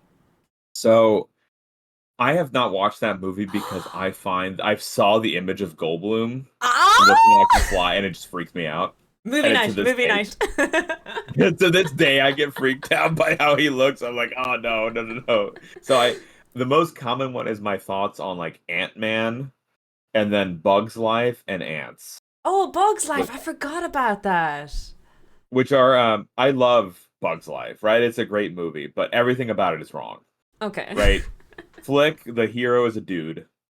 He's a dude ant. He doesn't have wings. He does work. He'd actually be a bum with wings, and he'd probably be dead before the end of the movie because that would be his role in life, right? Princess Ada is the hero of the movie, who should be the one. There's also a bunch of other like insect facts wrong in it, but at least it's a nice wholesome movie. The movie Ants that came out at the same time with Sylvester Stallone is also Oh. it also is wrong in the sexes component of it because it's all the males that are the soldiers. Mm. But what it gets horribly right I do not recommend anyone watch this movie. I'm just letting y'all know because it's a horrifying movie. This scene is a scene of a genocide between two ant colonies. And they go at it and they just kill it. They annihilate each other. You see Sylvester Stallone ant head on the field, and the main character finds the head, and he's like, "Why are you dying?" He's like, "Adrian, I'm dying." And that would actually happen because if you mix two ant species together, or even two of the same species but different colonies of carpenter ants, they would annihilate each other. There are studies that look at that in controlled research labs. The reason they do that is because these colonies have different odors, different smells, and that's how Mm. they identify that they're different. And so they view each other as a threat, so they'll go to war with one another. And so that part of the movie is very correct, but it's very unsettling. Like, so if you want to be able to sleep, do not watch that part of the movie. Wow. And And then then there's Ant-Man, Ant-Man. there's so it actually so I don't remember really if in the second movie. Is Ant-Man, sorry to interrupt, that's the superhero movie, the Marvel one? Yeah. There's in the first movie there's this whole scene with Paul Rudd and Michael Douglas, and he's teaching them about ants, and like you learn about the crazy ants and fire ants and carpenter ants, and like actually the biology side of things and the imagery of what they do, they get pretty spot on. The only thing that they got wrong was that Ant-Man's aunt was a flying queen, and her name was Antony. While hilarious, that it would not be a dude. That would be a female that you could, because the it's not that the males don't fly, right? The males do have wings, but they would look fundamentally different than what you were shown with the CGI. So that is clearly female carpenter ant. So had they just said Antonia, like the character behind me, or I guess on this side, you would have gotten something accurate. I see, I see. I like that. That's But brilliant. otherwise, like you get the ants pretty spot on. All right, so Ant-Man is the general thumbs up. Yeah. That's the Also, it's thing. just a fun movie. I haven't watched it, so I'll definitely put it on my to watch list. I'm excited. We had two technical questions. I'll go over them from Expedus and from Lint. But before, because Aurelia was asking on topic, she wants to ask what's the best model organism and why is it worms? I'm assuming it's a bit of banter. Well, so like worms, right, are amazing because they are see-through. They have a set number of cells that divide the same way every time. They're hermaphroditic, so they self-fertilize, you can make genetic lines. You know, the see-throughness again is you can watch things perturb development and see what the effects are. You don't have to cut I their brains out to see Yeah, well, it. exactly. Mm. And that does come up to a good question of what is the best model organism. I don't think there is one. I think there is the right organism to study based on what your question is. And your question should frame what you study in terms of the organism, not vice versa. Because, right, if you were studying social behavior and epigenetics, probably the nematode is not the best way to go. Right? It's just not suited really for that kind of question. Not that they don't have epigenetic components in them. They have a lot of epigenetics of memory that's studied in nematodes where you can immune prime them and they pass on this genetic priming for 5 generations, right? So it's not the epigenetic side of things, but if you want to look at epigenetics of social behavior, maybe you'll go to ants, right? And so you're just going to pick the right organism for your question. And I think that's an important thing in the world, like of science, that would be great, where it shouldn't be like, this is my organism. It should be, this is what my question is, and the ideal organism for me to study is this one.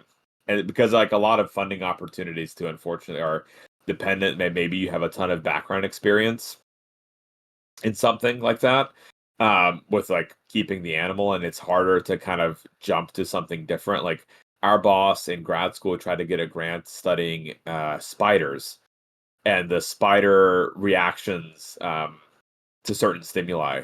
And the review panel is just like, you just don't know enough about spiders. And he's like, I've made it this far in life, I could probably learn about spiders. And so, but that would have been like the ideal question or organism for that question. So I Mm. think, as Ariel is throwing shade, I think it honestly just depends on what you're studying. I see, I see. But there should be like a little disclosure as well if anyone suggests spiders because of arachnophobia and things like that, you know? That's always terrible. Oh, what is the fear of ants called? Sorry to get sidetracked. I Oops. have. It is not antiphobia. I'm We not should Google sure. that. Hopefully, one of the chat will Google it just to see. So we're going in a little bit more detailed questions. We're getting more and more questions. I apologize. I hope you have coffee ready to go. We're all set. If you need a coffee break, let me know. By the way, of course. Oh, there we go. Someone said it. Myrmecophobia. Myrmecophobia. I don't know if it's a C, an S pronunciation, or a C. Okay. All right. There we We'll go. go with Today we it. learned. We learned Nice. today. As far as I know, ants do not have regenerative properties. But I wonder, do you think it would be possible for them to gain regenerative properties, like regrowing a mutilated leg, through genetic engineering? Okay. And also, would it be theoretically possible to apply that on a already living ant, with the leg already lost or not? Or would that require breeding a new generation? Okay, so do you know much about genetic engineering with ants? So I've done genetic engineering in ants. That's It is technically not, what you're doing, right? yeah, and it's not easy because they're just as an aside, like with leafcutter ants and carpenter ants, you cannot mate a queen in the lab. It is currently impossible to breed a queen, which is what you would need to make a genetic line. Oh, sorry. And Why is that? so they have what's called the mating flight. They go up high in the air, so they're detecting differences in temperature, humidity, air pressure, and it's all these factors that come together to like plus male choice that gives them this nuptial dance that they do in the air, mate, and then they land. And we just have no idea how that works, and we cannot replicate it in the lab. And Okay. so, that is one. There's the only one that we can do that with is that ant species where the worker can become a queen. Because of that, it means that the worker doesn't have wings, and so she can mate with a male independent of a mating flight. But for most ants, you need a mating flight, and they can't do it in the lab. So you'd have to do it on this one particular species of ant or that group of ants. As for the regeneration question, ants don't molt after they've hatched. And so if you remove a limb, that's kind of it for that limb. It does not grow back. And the reason that makes it difficult to grow back is because there's not soft tissue on the outside like with us humans, but rather it's that hard exoskeleton, that chitin on the outside. And that chitin, I don't know how you would get it to keep developing with the animal still being able to move. Like you wouldn't just need to be able to engineer developmental genes to turn on after injury. You'd also need to have some kind of behavioral genes that turn off as well to keep it from moving. Because if it starts moving around and it steps on this regenerating limb, it's gonna go squeash. Because that exoskeleton, as it's developing, is very, very soft. And only after hatching can it be used to walk on. And then about 7 days after hatching, it hardens to the point where it can actually take impact. And so you can imagine a situation where if you don't change the developmental, like if you change the developmental genes to have some kind of regenerative ability, but you don't change the behavioral genes, it'll never end up working. I think, it's not outside the realm of possibility to create something that can regenerate. I mean, that we're trying to do that in humans too, right? To figure out what genes we need to turn on and off to get neurons to reconnect, let's say in a severed Yes. spinal cord, right? Yes. Lita, my wife, she worked on planarians as a postdoc. So it was the flatworms that if you split into two, they regenerate, they grow a brand new head, a new brain, all of that. And like applying those principles in humans, like I don't see why you couldn't apply something like that in an ant as well. But you'd have to do a lot of, I think you'd have to be doing behavioral changes as well to make sure that something like that could work. And Hmm. it definitely, I don't think it could be done in that one that you've injured. I think you'd have to breed a line that has all these characteristics that you're looking for. Just from a sidetrack, got me thinking. How do you guys work with? Let's say you want to work with carpenter ants. How does it work in your lab? Do you have a colony with the queen with all the nurse? Might be confusing. They don't have carpenters don't have nurses and soldiers, right? It's the other ants. Or am I confusing? So, yeah, the carpenters have the soldiers and the Oh, nurses, they and do so have what we nurses. Okay. what we Um. have is there's Tupperware boxes, and we actually pour dental plaster into them. And then as it's solidifying, you put in yoga mat, and so then you make essentially like a divot into the ant nest, into the plaster. You remove the yoga mat, and you put on top of that now dip, you put on a red filament, a red film. Ants can't see red, so they'll actually go underneath and they think it's pitch black under there. You can trick them into thinking it's underground. And so we Oh, have, sorry, that was really cool. yeah, oh yeah, well, it's cool, right? Because then you can open up the box and check on the colony without actually having to look underneath and dig for the queen. We have 30 of those boxes. Um, Normally we do not do anything with the queens because you can't breed them in the lab, you have to go into the field to catch them. And so Okay. every couple of years, we'd go down to the Florida Keys after their mating flight. So usually November, December, where they've done their mating flight and they're starting to form a new colony. You might find a queen that has a couple of embryos that are at the end of development, or maybe even have a couple of minims of the tiny cast of workers, and then we grab them and bring them back up to the lab. We do for that. Ants are highly regulated, not just in the U.S. but worldwide. You need permitting import or export them even between state lines. Oh. And then you need a special facility that keeps them so they cannot escape. Because the idea is that they Uh, might be invasive and they might, take out the local population or even take out other insects as well, not just the local ants. but I suppose it's okay for you in your state, because I'm guessing hunting in your own state. Is that right to say? Well, Or so the lab will be in Pennsylvania, and then we go down to Florida, and so we got a couple of permitting. Like when we had to ship them up, like we had to have the right permitting for that, or there's also a permit to transport them on the plane. Um, oh my God, yeah, imagine an outbreak on a plane. yeah, ants on a plane, right? Samuel L. Jackson could come up with that. Oh my days. That it is really interesting that it is that even in the states that you have to be wary of crossing states. I understand countries and continents, but I'm surprised to hear that Volcano Doc is jumping in to say as well that it's really interesting that crossing state lines is such an issue as well. But I guess that's the thing that people can forget sometimes. Well, people as in me who don't live in the US, that it's a huge country with different climates, with different not biospheres, biomes. There we go. That's the word. Yeah, exactly. And if you would, you know, that's how fire ants spread eventually too, right? Like spreading of fire ants and they're invasive everywhere. Or even an example when I was an undergrad, we started working on an invasive fruit fly. And you might be like, Balint, what are you talking about? Fruit flies eat rotting fruit. Why would they be invasive? That's silly. There's a species of fruit fly that eats fresh fruit. It's called Drosophila suzuki, coming from Asia. It colonized the U.S. and we found it in our backyards in Atlanta, and we're like, oh, let's see if there's any kind of biocontrol that we can use, like parasitic wasps, instead of using like insecticides, these wasps that can take them out. And we found no domestic wasp could kill this thing. It was only the wasp from Asia that could take it out.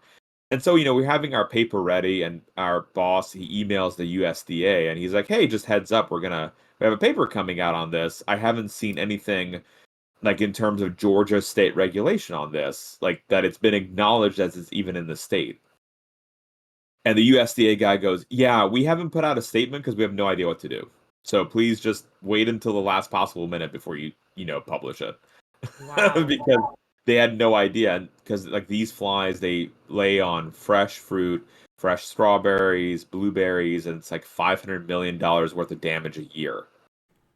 And so it was like Wow. they made their way into Georgia, and like the USDA was like, yeah, we have no idea what to even say because like we don't know how and now they're, because of state lines and spreading and movement of food, like I found them in Jersey now as well, so like they're just all over the place. And it's so hard to balance an ecosystem unnaturally, as in with human intervention, because you could argue and say, okay, let's bring over the wasps from is it Japan, right? Yeah. You can't just do that. You don't know what kind of what's going to happen to those wasps, as in like how they could have an effect as well. Well, it's like it's great if they just infect the host that you want them to infect, but those that it's called the Acibar japonica, that line of wasp, they're also really good at infecting domestic fruit flies that you have anyway. And so who's to say if you release them, they're not going to prefer the domestic kind and just like then take them out, or just an overpopulate. Like there's no way to predict and Yeah. model these kinds of things. God damn, that's just wow. I didn't know I could learn so much about ants, honestly. You know, just as a completely different scientist, different field. This is just so fascinating. I could listen to you talk all day. Why do you stream at my awful time zone? Why do you stream when I sleep? This is not fair.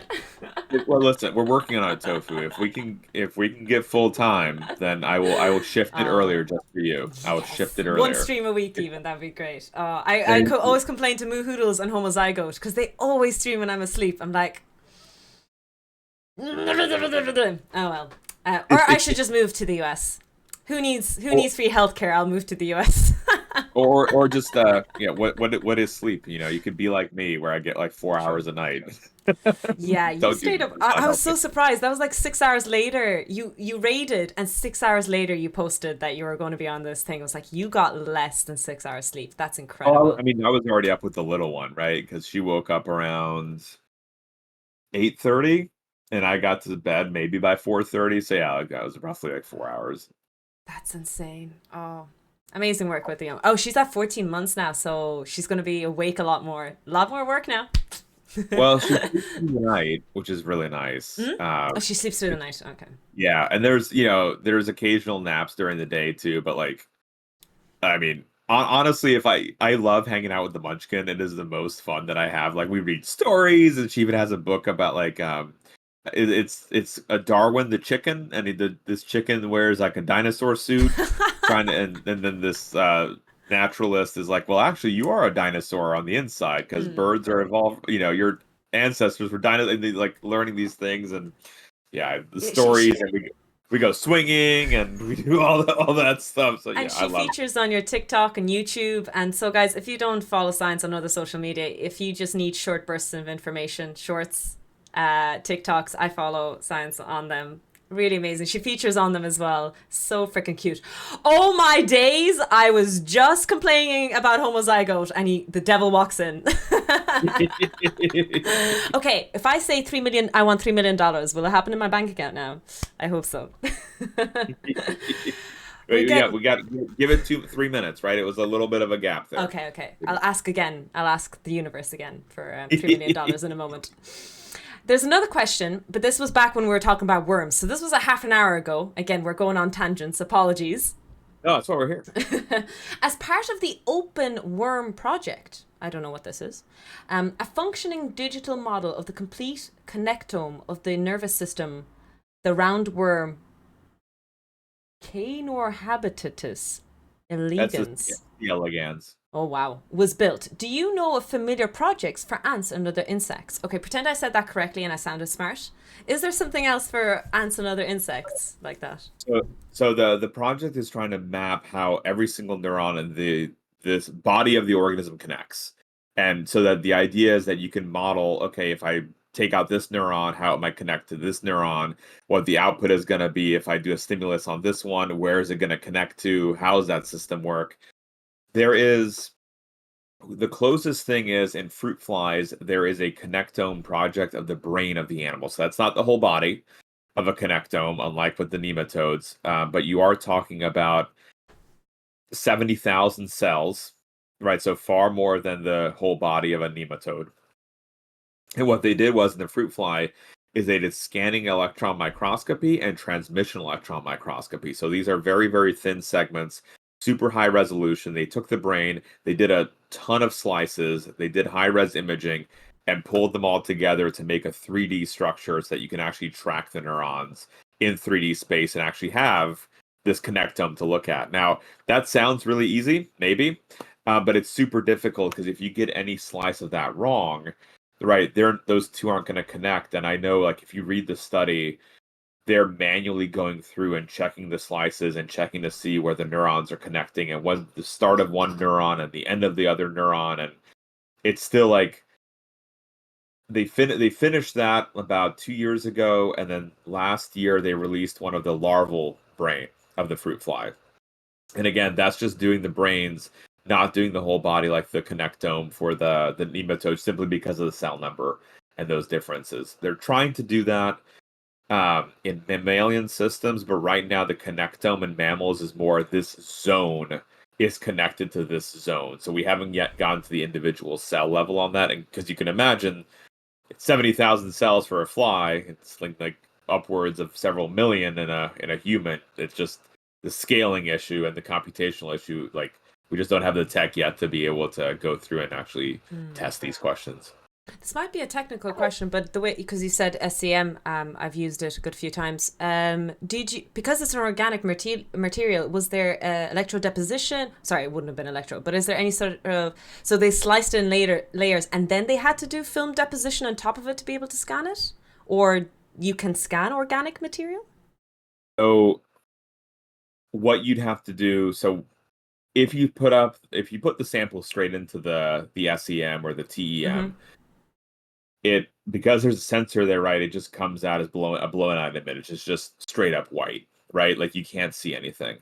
So instead, you have to take the sample and you put it into a sputter coater, and then it, like, essentially it's a light dusting of the platinum or gold material that you need, and then it'll dust that segment and section. And that's another catch too, is because if you underdust, you'll have this supercharging effect where it'll be really Yes. white. You can't make out the detail, but if you overcoat, then you lose detail. We actually did that with whole ants. So I've got some Oh, images on our Discord where you took an entire ant, we posed it in a realistic looking setting. position. Mm. Yeah, and then sputter coated it and imaged it, and so you can see like the hairs on the antennae. You can see like the stomata underneath a leaf, and Damn. Oh, uh-oh. Oh, am uh, I alive? Oh, are we back? We had a small disconnect there for 2 seconds. You're back, I think, Science. Welcome in. yeah, cool. Yep, awesome. Just lost you for 2 seconds. So you're saying that you were depositing and you could see the hairs, the details. Yeah, and even we had one. My favorite picture, and it's like a 1 in a billion shot of like a leaf cutter ant or a leaf carrier carrying a leaf, because it, right, you then had to freeze it while it was carrying the leaf. It didn't drop the leaf. You then had to take it out and do the positioning of it, with was pinning the animal, but you don't put any pins through the creature. You have to just pin it so it dries in a appropriate position. You then have to put it on a piece of carbon tape, put it in a vacuum chamber to do the sputter coating, put it in another vacuum chamber to do the imaging, and all the meantime, the leaf stayed put in its mouth. And so you can see the anatomy of the leaf as well as the ant in like really, really high res. It's the So most, cool. it's I still get like jaw drop looking at that photo. No, the SEM imaging is so cool. I did my whole master's on the sputter, on electrodeposition, on the SEM, not on ants. I did a very boring thing, whereas depositing copper on gold and watching it grow. That's, yeah, it's not I that don't think fun. that's boring at all. That's cool. Basically just watching how it's for semiconductors and circuits, just to see how copper, grows in these pores. And it's nowhere near as I promise you, it is nowhere near interesting as studying ants. That is actually so freaking cool. But so that's the project at the moment. Is there a project for mapping? Is there official site, or because I think Lynn said it was Open Worm Project? Is there an For official the name? fruit flies, I believe there's actually two websites. I don't know the sources offhand. One was an NIH funded project, and I don't remember I think it was Genelia Farms. I believe they have the resource. The other one is at a resource at Princeton. There's Mm. probably some fancy name to it, but I don't remember the fancy name of it.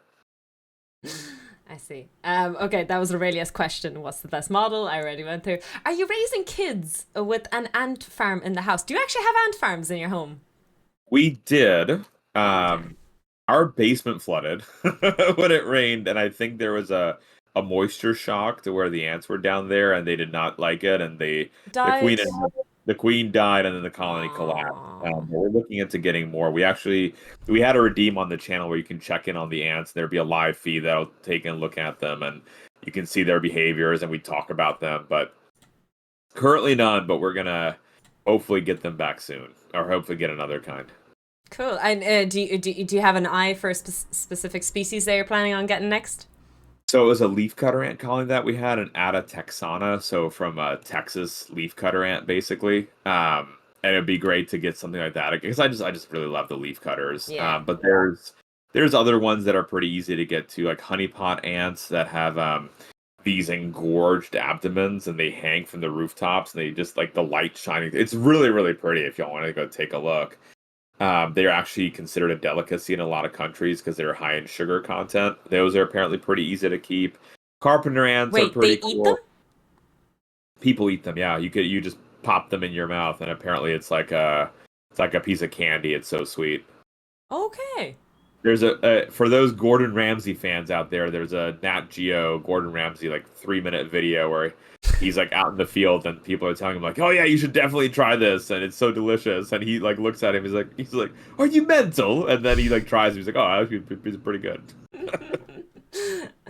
I see. I'll have to check out Gordon Ramsay's video. So, another, I suppose, sidetrack question from Hacks is the Empire of the Ants on your Steam wish list?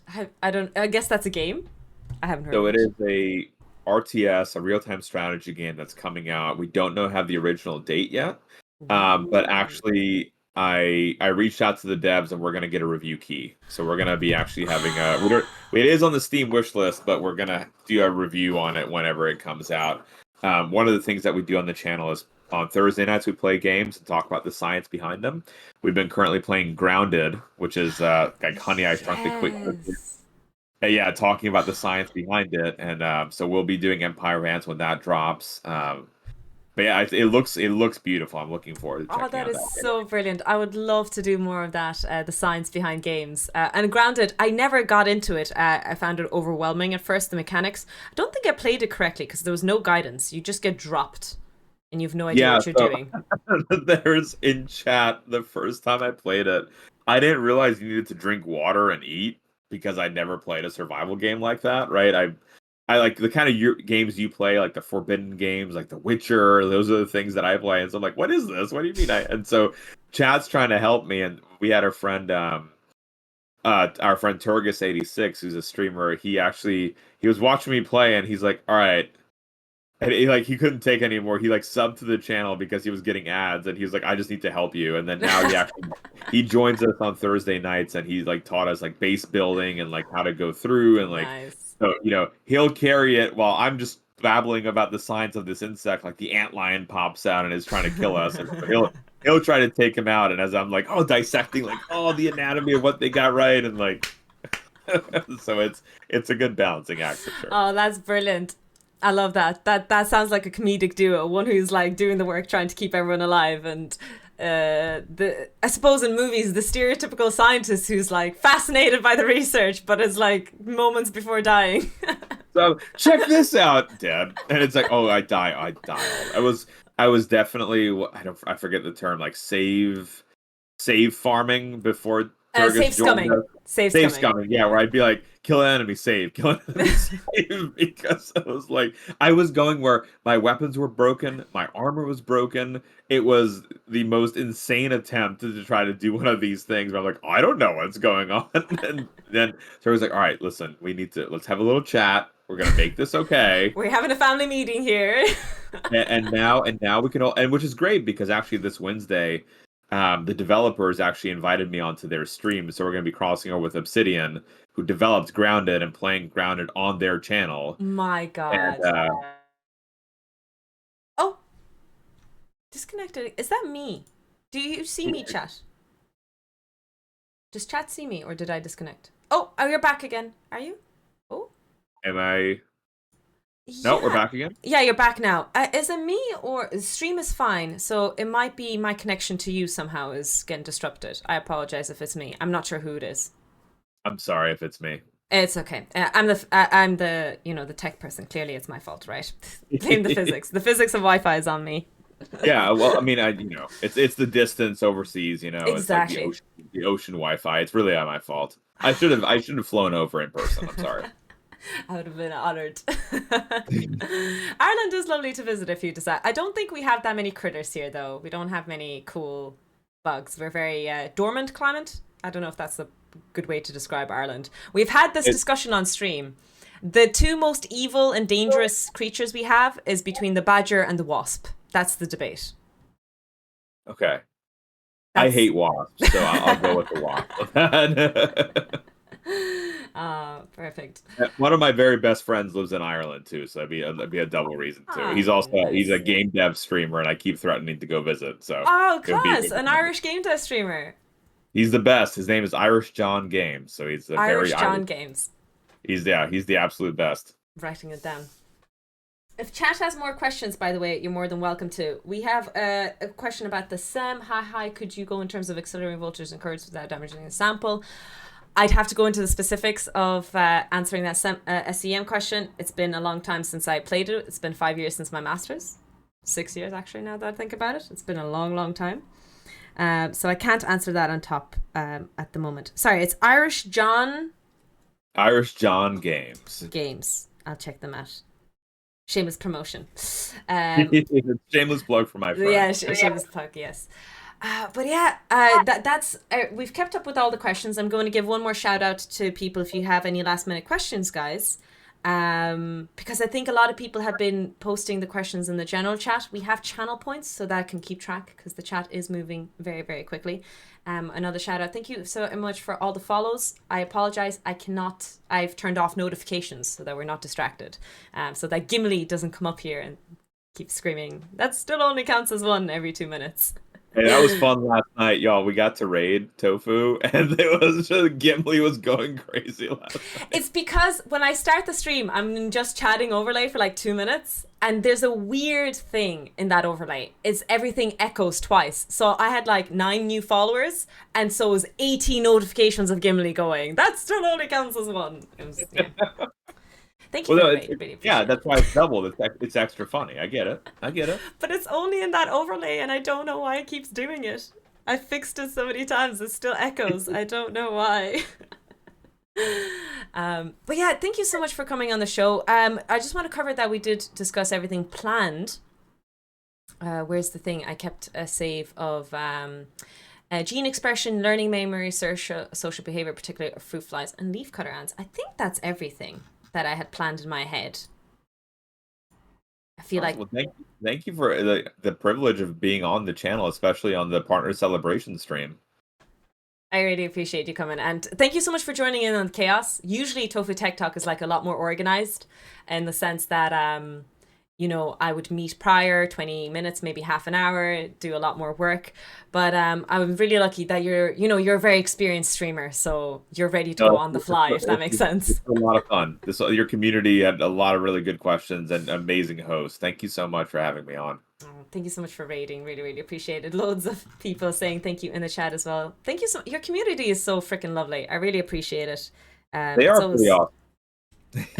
Are you going to be streaming later today? We stream 7 days a week. Tonight we'll be live actually talking about the science of tribbles on Star Trek. Tribble science, Lita will be talking about tonight. What time is that going to be? That is 10:15 Eastern. So probably you'll be asleep, Tofu. I'm sorry. So we do 10:15 Eastern. Saturday nights are sci-fi nights. Sunday we do science themed art. This month's theme is Nintendo pieces. Mondays we do microscopy. So yes, we look Monday's at microscopy. Yes. Yeah, tiny worlds under a microscope. We do 30-million-year-old specimens of insects preserved in amber. We have fossils. We have tardigrades, pond water, and much more. We have viewer samples sent into like snake skins and pretty much everything you can imagine. The amber is stuff that I don't know what it is until we look at it under the scope. So we identify it together as a stream. So we're all learning together. Tuesdays we build models and talk about the science behind the models of what we're building.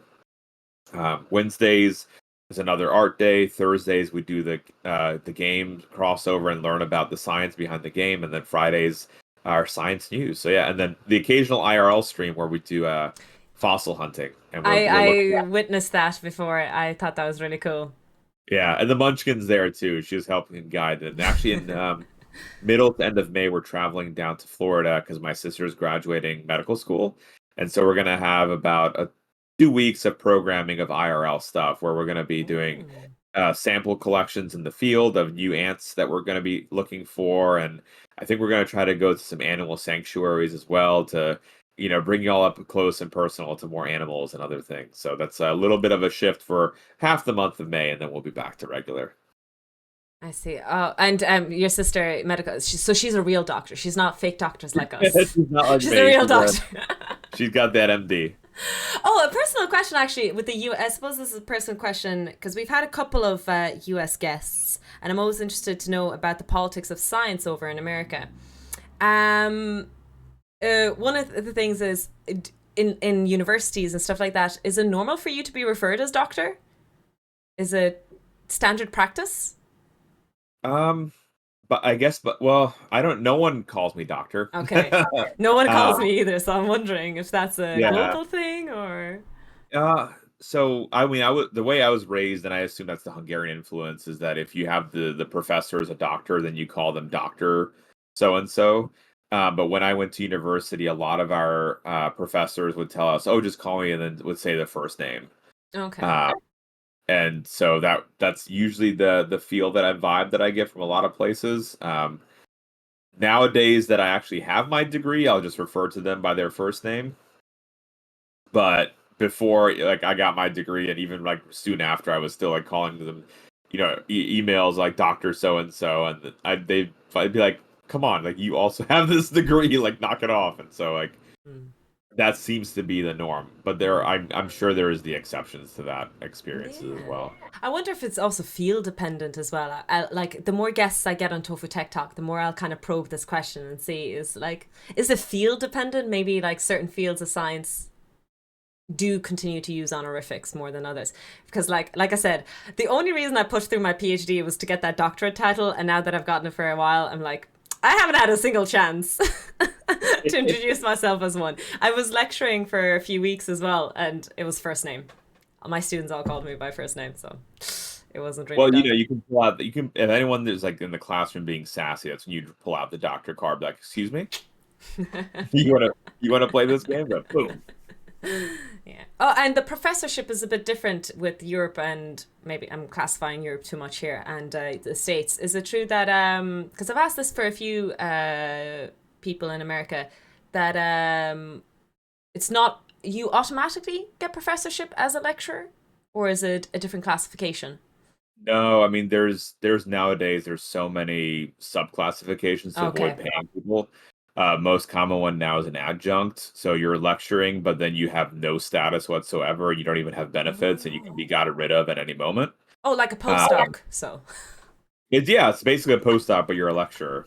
I mean, it's called Wait, the that's insane. yeah, I get so angry yeah. about that stuff. Or We won't talk about if that you're then. hired as a professor, you have 6 years to prove yourself, and then you get whether or not a grant or not. And we got the raid coming in. We Got some raiding. do. We have Pathetic Wolf coming in. Welcome in, Raiders. We're just in the middle of Tofu Tech Talk. So sorry we have sound alerts turned off. We have Science, a Ants science communicator from Twitch. Welcome in, Pathetic Wolf. Welcome in, Raiders. We aren't in the middle of a game. We are just in the middle of a bit of tofu, a bit of science and technology. Thank you, Wolf, for the raid. Really, really appreciate it. If you guys want to hang out to learn, well, we're approaching the end, but we're just finishing up on a little bit of science if you guys are interested in hanging out for a little longer. But Wolf has raided us many times before. We have an interlinking community as it is already. Welcome on in, Raiders. Great to have y'all here. Oh, we were distracted. We were talking about the professorship, and yeah, that was kind of like my personal question.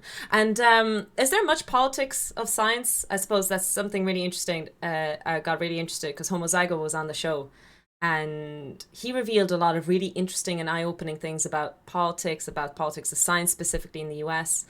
Do you have a general blanket statement or opinion on science in America? It's a bit of a That is blank. It's a bit big of a topic, I know. that I actively avoid politics on our stream because I think science is used as a weapon in the United States to Yeah. divide people. Mm. And so we actively stick away from any kind of politics because I think it should be a force for uniting people, and it doesn't need to be political. You're researching something to identify and increase the knowledge of the world. That doesn't need to be a red issue, a blue issue, or anything else in between. That is a chase for knowledge, and that should be treated as such. Now, that being said, there are people on both sides that weaponize it on different levels, and we got another raid. We have another raid coming in. Welcome, raiders. Oh my days. Okay.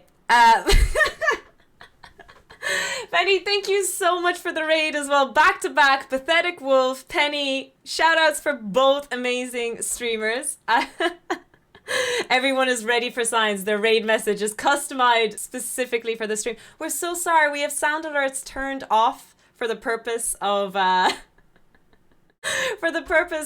Tofu Tech Talk. Welcome in. We are on a podcast show talking about science, talk about ants and biology with a special guest, Science. Would you like to reintroduce yourself again for the next few minutes as everyone is coming in?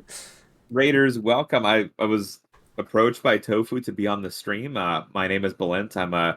My research is in genetics, epigenetics, and more. So my PhD is in molecular biology. My wife and I run our channel. We both have our PhDs in molecular biology from Dartmouth, and we do live science content here 7 days a week. We do microscopy, looking at tiny worlds under a microscope. We do model building, deep dives into scientific topics, games where we play a video game and talk about the science behind the game. We do IRL fossil hunting streams, science art, science news, science of science fiction, and more. And we were just chatting today with Tofu about a little bit of the science that I'm doing in our lab, in particular studying ant behavior and genetics and how genetics influence the behavior of these really tiny organisms. Yeah, it was a really amazing talk. So if anyone wants to, I will make sure to put it on YouTube. I've also been saying that I will upload it on Spotify. So many people have been requesting, but I'm what's the word? Not very good with new technology. So hopefully I'll manage to get that done. Thank you everyone for the follows and the gift subs and all the shenanigans going on. I'm so sorry. I turned off sound alerts specifically for this podcast section. So that I don't get distracted. Otherwise, I'm a very easily distracted person. It would go crazy otherwise. But I think, okay, now that we have had 2 raids, I think we should find a topic to talk about. Another ants-related question. Oh, do you know what I would like to ask, actually? Because today's stream is a 15-hour sci-fi stream, the sci-fi of ants, this is maybe a physics problem, but I'm sure you know where I'm going with this question. In a lot of sci-fi movies and lore, they talk about giant ants, like being able to exist and not. Basically, there's a physics problem of it where the exoskeleton would crush inwards if it gets too big, right? It can't exist. Is there more to it from a biological perspective, or maybe you have more insight from a physics perspective as well? So why we can't get really big ants? Exactly. Why don't we, thank God, why don't we have big ass ants running around the place? So just a heads up, there is one big ass ant that is the size of your hand. Okay. It is Camponotus giga, and it is in South America, so you are safe, Tofu, you are safe. But the reason for that is primarily how they breathe. So ants don't have lungs. They breathe through diffusion. So on their exoskeleton, there's these little tubes that go into their body, and those are the sphericals. And those diffuse oxygen into the bloodstream. So there's no lungs. There's also an open circulatory system. Username, thank you for the gift sub. A tier 2 username, thank you for that tier 2 gift sub, Tofu. Oh, it's just tier 2. I was going to panic. I was like, don't use the tier 2 emotes, please, Science. No. It's okay, tier 2 is fine. It's the tier 3 you have to fear. It's just my face in weird positions. Anyways, moving on. So, thank you, Exodus, for the gift sub. You are crazy. Thank you. So they have these the spherical tubes, right? They go into the body, and so the oxygen diffuses into their bloodstream. Oh, that's the emotes. Okay, nice. Those are good emotes. Those are very good emotes. Thank you for sharing those. Upgrade sub to tier 3. Yes. Cheeky bastards. Cheeky. Okay. This is so people talk about me getting sidetracked and they're like, oh, you're not coherent, you don't stay focused. The only reason I don't stay focused is because of my chat. My chat are actually the culprit. If you really think about it, they're at fault. I mean, listen, if we wanted to stay focused, we'd be on YouTube, right? Like, that's the fun part of being all like, I love you. We rabbit hole all over the place. Like there was the paper last night. We started one paper at like midnight and we didn't finish that one paper till 4 a.m, and there's no reason. Like if we didn't rabbit hole into 30 different locations. How good of a paper was that for 4 hours? It was on the genetics and genetic modification in sugar gliders, which is a marsupial, and how this the gliding skin forms and how they were able to genetically manipulate it and actually introduce it into mice. Wow. And I lots and tons that's a of long questions. conversation. Yeah. Yeah. I Yeah, would with love. the breathing ants, so they don't have veins, arteries. They have a proto heart, so it's just a muscle that contracts. Nothing goes through it, so it's just Oh. it's an occasional squeeze, and that's flowing the blood throughout, and it's oxygenating through diffusion. So once ants or any insect gets to a certain size, that no longer works.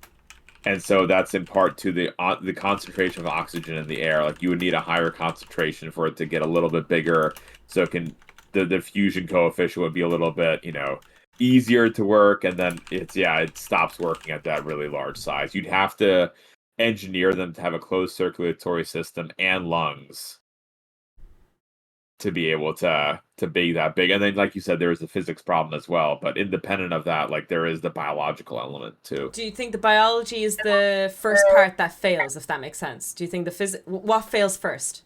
I think the biology, I think because you can't even really get that big before it starts like imploding on itself, like they just can't breathe. And Mm. just to like give you an idea of it, the way that you mark an ant in the colony, like if you want to track an individual, there's two ways of doing it. You can tie either a metal string around their abdomen, or what you can do, which I think is a really neat trick, is a paint drop. Dab a paint drop on their abdomen. And actually, if you're really, really bad at dabbing that paint drop, you might cover their entire exoskeleton, and they can't breathe. They can't breathe then. So that's how like you have to be really careful when doing this painting. Oh, okay. So you do have to be really careful. I'm going to ask Yeah. one question. I'm just going to give a quick thing. If anyone's coming in, thank you everyone for the follows, of course. If you guys want me to keep track of all the questions, no more. You guys are more than welcome to use the channel points. It only costs 50 points, so you can afford it coming in. Ask a question to interviewee. It's just an easier way for me to be able to keep track of all the questions. If you want to officially ask any question about ants, about biology, about science, you're more than welcome to come in here and ask a question or two if you'd like before we continue. The leading question I had to that point was, well, maybe it was paleo stream. I'm actually mixing up with paleontologizing, which was talking about that due to the high oxygen levels in the dinosaur era. Look at my scientific wording. I'm amazing. That's also a reason why a lot of creatures, insects, I'm asking, insects were also able to be larger in size. Is that true? Or am I Yeah. spouting nonsense? No, no, no. So you are correct. The oxygen concentration definitely influenced it, and they were absolutely bigger at the time. But that was still there was still a threshold to that, right? So you still couldn't have anything that was massive, that was like, like chasing us like through the forest or something along those lines. It's still you get to a certain threshold even with that because of the way these animals breathe and how their circulatory system works. Like you can again get them a little bigger, but there is a cutoff to that as well. Okay. Actually, is there many fossilized insects from dinosaur era? I'm classifying because that's a huge era. I can't classify it as one. I'm trying not to offend anyone. Just that whole period where dinosaurs existed. There, so in terms of like a classic fossil where it's replaced by mineral, where it's like a stone imprint, that's very rare. Your most common thing you're gonna get is amber resin, Jurassic like the Park. tree sap, like Jurassic Park.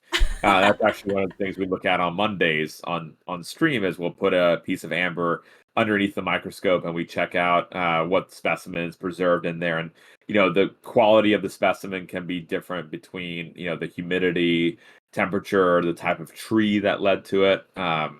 That's the best kind of preservation that we currently have. And there are ones like one of my favorite samples we have is 90 million years old, and it's the hell ant. And so Hell instead of ants. having horizontal mandibles like this, they're vertical, and they have this unicorn-like piercer on their head that could we suspect was for grabbing prey. It looks terrifying. It's absolutely How big was it? it's I think it's like from the top of my thumb to the knuckle, if not a little bit longer. They tend to get a little smaller once they've undergone this preservation method. So maybe the length of your thumb. They're very wasp-like because the evolutionary ancestor of modern day ants and bees are in fact wasps. So you see like stinger on there that's very wasp-like, the body plan. But yeah, those vertical mandibles are now no longer seen anywhere in the world.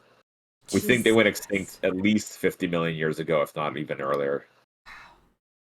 That's so cool. Like, it's really interesting to think that Jurassic Park is true. I kind of vaguely remember that the whole insect stuck in the amber is a true thing. The only problem, I guess, is that it's not true that we can extract DNA from the mosquitoes. Supposedly, that it's degraded.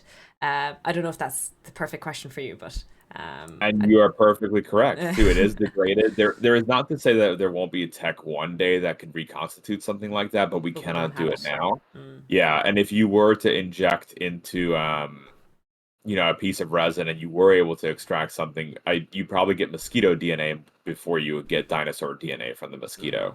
And mainly And in mixed up the together. yeah, well, and in the movie Jurassic Park, y'all, they actually didn't even use a mosquito. They used a crane fly because it's bigger and prettier. Oh, so it wasn't. They did say mosquito though, right? They did, Oh, but it okay, was not okay. a mosquito. It was they did a bait and switch because the crane flies are just, if you aren't looking at it closely, it just looks like a giant mosquito. Again, sidetracked because we were talking about sci-fi and, like, insect size and stuff like that. Have you know about the hype of Fallout at the moment with the TV show, and many streamers are playing Fallout 4 at the moment. Yes, So you know about the radioactive roaches and large insects due to radioactivity in it? I do not. I No. have not seen the show, and Okay. I played a smidge of New Vegas, but I have not played Okay. Fallout 4. Okay. I was kind of going to ask, like, because there's this running joke we say that, rats and um, cockroaches are going to survive a nuclear war, like an apocalypse kind of thing. And I don't know if this is clearly not like you study ants, but I wonder, do you have knowledge of cockroaches? Does it extend over this as to why people say that cockroaches will survive an apocalypse? Yeah, so they can survive a higher level of radiation dose than what we can, like multiple orders of magnitude higher, and it's due to DNA repair. So they just are able to, Oh. like, as the DNA is breaking, they're able to repair it faster. Actually, tardigrades have a similar methodology as well. So a tardigrade can survive 1,000 times higher dose of radiation than humans, and it's because they're repairing the DNA as it's almost in real time as it's breaking. So that's why they're able to survive versus we can't do that. That is so cool. Oh, I got the Fallout question in there for a lot of the fans. I just started the TV show yesterday. It's going good so far, so I'm glad. Nice. I'm glad I got it in. So we have a couple of questions last minute coming in. Has the cutoff point for when ground nesting social wasps become ants been decided? I don't know what that question is referring to. So, because I think if I'm, and y'all can correct me if I'm wrong, but the evolutionary ancestor, right, of your modern day uh, Oh no, we're disconnecting again. This is the third disconnect. ground nesting wasps, so wasps that will dig underground and like have a little nest site that they develop. In terms of what the cutoff is of who the most common ancestor is, that really hasn't been worked out, primarily because of the fossil record. So that Okay. would be the thing that we have to look back at and see, like, what exactly is the split point, because your modern day ground wasps kept evolving, right? They have changed since that original ancestral split. Like, they split off from that common ancestry. Like, you got ants, but then the wasp kept going on their own route. And so you need to find the more ancestral state either preserved and probably in resin, probably one of these amber specimens to look at. There's also some wasp species that actually make pseudo colonies. So where they're all reproductively active, or at least they can be. But what happens is there's this pseudo queen that feeds the embryos less food, and so the embryos have Why is Twitch treating us this way? herself in charge. Oh, Oh, did I freeze again? we're frozen. We're coming back slowly. We're coming back. We're back. Yes, we're back. I'd like to ask if Twitch chat is it me, because if it's me, I can run downstairs and tell Nathan to get off the internet. I didn't see you freeze. I only saw me. Okay, okay. So okay. It might be, it's not Twitchy, it's not Twitch being twitchy, it's Discord being twitchy. My Twitch feed didn't stop, so my internet's still going. Okay, so it's Discord. It's very Discord specific then, it seems. Apologies, y'all. Sorry Sorry, about that. sorry, we're budget Discording. But yeah, so there's the pseudo queen, and she feeds the embryos less food, and so the embryos come out smaller, like the adults, and there's a size hierarchy that forms, and so that's this. We think it's a proto colony like state, and somehow kind of that jumped into, we think it was the next step of what ended up being your colony system in ants. But again, this is like all very speculative, and until you find some kind of conclusive evidence, like the hell ants that we just mentioned, it's hypothesized that they lived in groups, but no one has any evidence to say that. Like there has been no specimen found of them being in groups, presumably because they live underground and there's just no amber resin that's dipping into a nest underground and collecting them. So a lot of it's still conjecture. Yeah, it's really interesting that you pointed out how, it's hard to find it to backtrack because the evolution happened so quickly. And it's a kind of a general, again, I didn't study this, but microbiology evolves very quickly. And then the larger the species you go, the slower. And ants are still classified quite small. So they're actually evolving relative to our research and timeline quite quickly. So it's actually hard to look back at the evolution. Is that fair to say? And it's because to like the gaps in the fossil record as well when you would look. So you can't look at the molecular evolution, but at least morphology, right, would be at least one element to do it. But even that one, because there's like in Myanmar and China, we've got 90 million-year-old samples, and then we have 50 million-year-old samples in the Baltics, and then 30 million-year-old samples in the Dominican Republic. But then there's gaps all over the world otherwise in terms of time. And so with that fast speed, you can't really track things because there's such gaps in the fossil Mm, record. mm, I see. Thanks so much for answering my own personal question. Get Good is asking about, as a computer engineer, curious whether your study in genetics requires any heavy computations. I tried to develop accelerators, and that would be an interesting thing to build. So we kind of talked about that. You talked about machine learning earlier, right? Is Yeah. that you working on that specifically, or is it that a team? Little bit of both. So in grad school, it was we were trying to analyze and discover new genes that were involved in learning and memory. And so we built this pipeline called Pilgrim, meant as like an explorer. It's like the pilgrims came over and they went exploring. That was the idea behind it. It stands for something. I have no idea what it stands for. But the idea was here are these set of genes that you feed into the software that you know are involved in learning and memory. And then the software picks out over the entire transcriptome, so how other genes behave, what are similar genes, and then it gives you a list. And then you test them and you try to identify potentially new learning and memory genes or whatever phenomena that you really want to use. On top of that, all your sequencing data.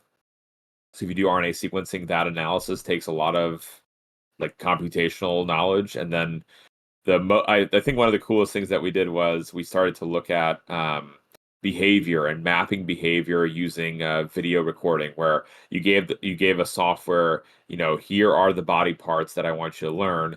The machine algorithm learned the body parts, then you can start feeding brand new videos, and actually it would know what the body parts are and give you essentially a matrix of every body part you labeled and its XYZ coordinates over the length of the video so you can track it. And that while that's a ton of data, then you also need to learn how to analyze it. So there's more computation afterwards too. Yeah, no matter how much data you get, the analysis is going to be a lot longer than the data getting part of it. Yeah.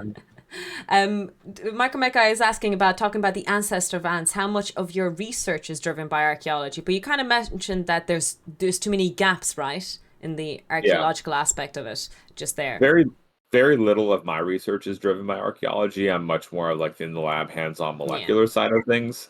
We just on stream, we do a lot of that because I think it's cool and it's fun and it's something that folks can do at home as well. Like I can show up under the microscope samples and people can start looking at closest modern day ancestors and we can learn together.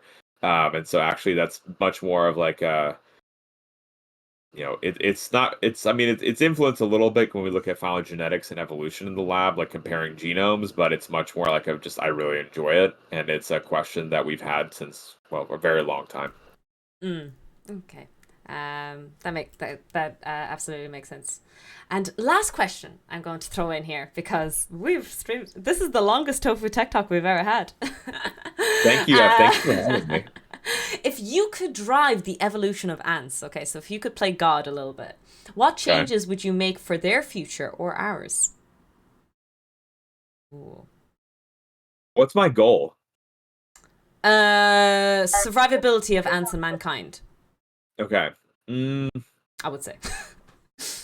survive if ants and mankind. See, that's going to be a doozy. If it was just survivability of ants, I'd probably introduce the ability for them to have like lungs, to have other kinds of like just so they can get bigger and they can kind of defend themselves. Because one of the biggest things right now from a conservation perspective is that animals are dying off. As y'all know, there's a lot of creatures that can no longer survive because of human intervention. And so it's increasing their survivability to human changes like habitat loss. And that, I think the easiest and maybe goofiest way that we can do that is something where they become stronger and we're less likely to try to take them out or something along those lines. But if it was like a co-survival, there's actually really neat studies coming out on not only being like we talked about, learning about the epigenetics and learning how gene regulation works and applying that in humans, but also like a really cool feature I think is that a paper came out a few years ago where you could train an ant to smell cancer cells. um so cancer Sniffing cells. ants, like sniffing dogs. We want to get Yeah. sniffing ants. Yeah, and well, so that's that was the goal. I mean, it wasn't on a person. They Oh. had a dish of cells that was cancerous and a dish of cells that was non-cancerous, and they trained the ants to recognize that if they went towards the cancerous dish, they would get a food reward. And the reason what they were detecting was an odor. So all disease states give off a different metabolic profile, which side effect is a different odor. And so the ants were able to smell the differences in odor, and the idea is that they would maybe be eventually a fast way to check the animals or cell types or patients coming in for potential tumors. So you can imagine a world where you could further engineer them to really benefit us on that level. Again, I still think it's important to note the conservation methods, not just of ants, but all kinds of animals that are constantly going extinct. So, obviously more resilience would be a cool thing to engineer in, but also like there's a lot of use to them that we have yet to discover. And so sniffing out cancer cells is one of them, I think. That's amazing. That would be. I've had a vision of sniffer dogs, basically, but going around to check people, sniffing them, and it kind of leads to the last question that I kind of missed over. Can we genetically engineer ants to have lungs, which is the thing that you said that to give ants more survivability. Is there like I think we're jumping in the gun from my understanding of where we are. That's a big jump in science. But is there kind of research or anything like that? I Um, think that's a huge, huge jump. You'd have to know a lot about just overall gene regulation, not just in insects, but also in animals, like whatever the closest relative is that does have lungs, because you might have missing genes. So you'd have to then insert the genes. You then have to insert the regulators so they're turned on and off at the right time. And presumably you'd also have to change behaviors of the animal. So it would be a huge, huge lift. Never say never, but it would be a very, very big lift. okay. I'm guessing it's not in our timeline, in our lifetime, that this will be happening. Do you think?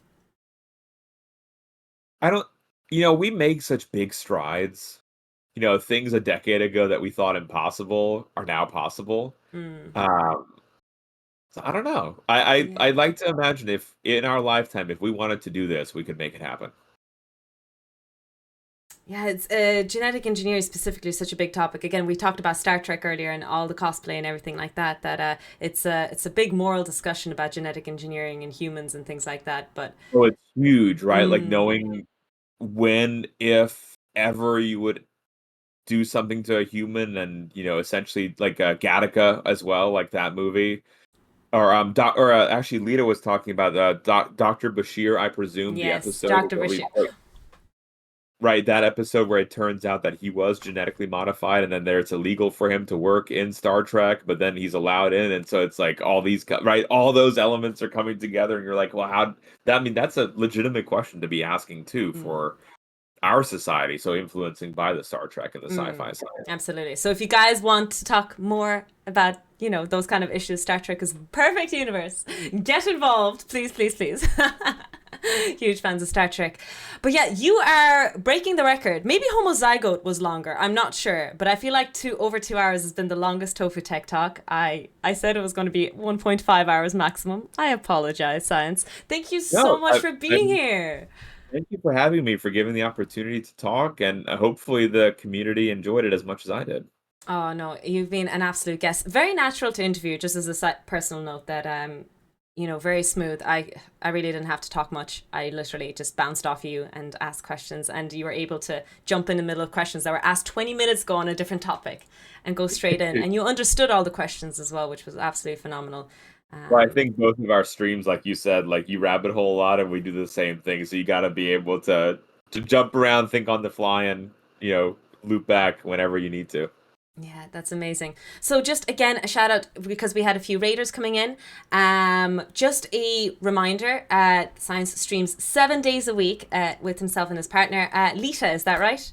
Yep. Yes, okay, because this is unfair that you're streaming in the middle of the night on Saturdays. I call BS that you're plotting against me, because that sounds like a stream that I want to be part of, which is really sad. So today, later, at around 4 a.m., or is it 3 a.m. my time, 3 a.m. BST, Lita's going to be talking about sci-fi, the science of sci-fi. And is it Star Trek, or what's on the topic today? Today is the Troubles with Tribble episode. We'll be talking about tribbles. Oh, that's so brilliant. I want a pet Tribble. That's going to go on my Amazon wish list. That's happening. So, of course, big shout out there as well. But if you hover the title of Science, it'll also give all the socials immediately. If you guys want to give a follow on other socials, like I said, I highly recommend the short form content that is posted. Again, features your daughter, which is really awesome as well. And just like short snippet information. We can shit talk it, but honestly, it's also very powerful and useful. So short form media content, especially education, I think is really cool. And you're putting such great effort. I really applaud you on that. I thank you. Yeah, it's a tough balance, right? Because it's not ever breaking down all of the things, but maybe it's just a quick way to get people interested in a topic, and then they can pursue it from there. It's just spreading that love of science and discovery is, one of our mission statements, and yours too. Like I know, like I've been to the physics streams and what you do, and like throwing the dinosaur off the Empire State Building, like while you can be a couple of layers removed. That's silly. It's like, yeah, it might be, but you're still learning together, and that's really incredible that we can have this platform to do something like that. So, Tofu, thank you for everything that you do, for bringing science to the platform and your expertise, and again, lending further credibility to science on the platform with your degree, your expertise, and you're just all around your fun stream. It's very welcoming, and I really appreciate what you do. Oh, you should come on here more often. I need a boost of confidence. I need these compliments. Because chat doesn't give me compliments. They just shit talk me all the time. Don't you guys? Well, I'm happy to come back anytime. Truly, this is an absolute honor and privilege to be here. No.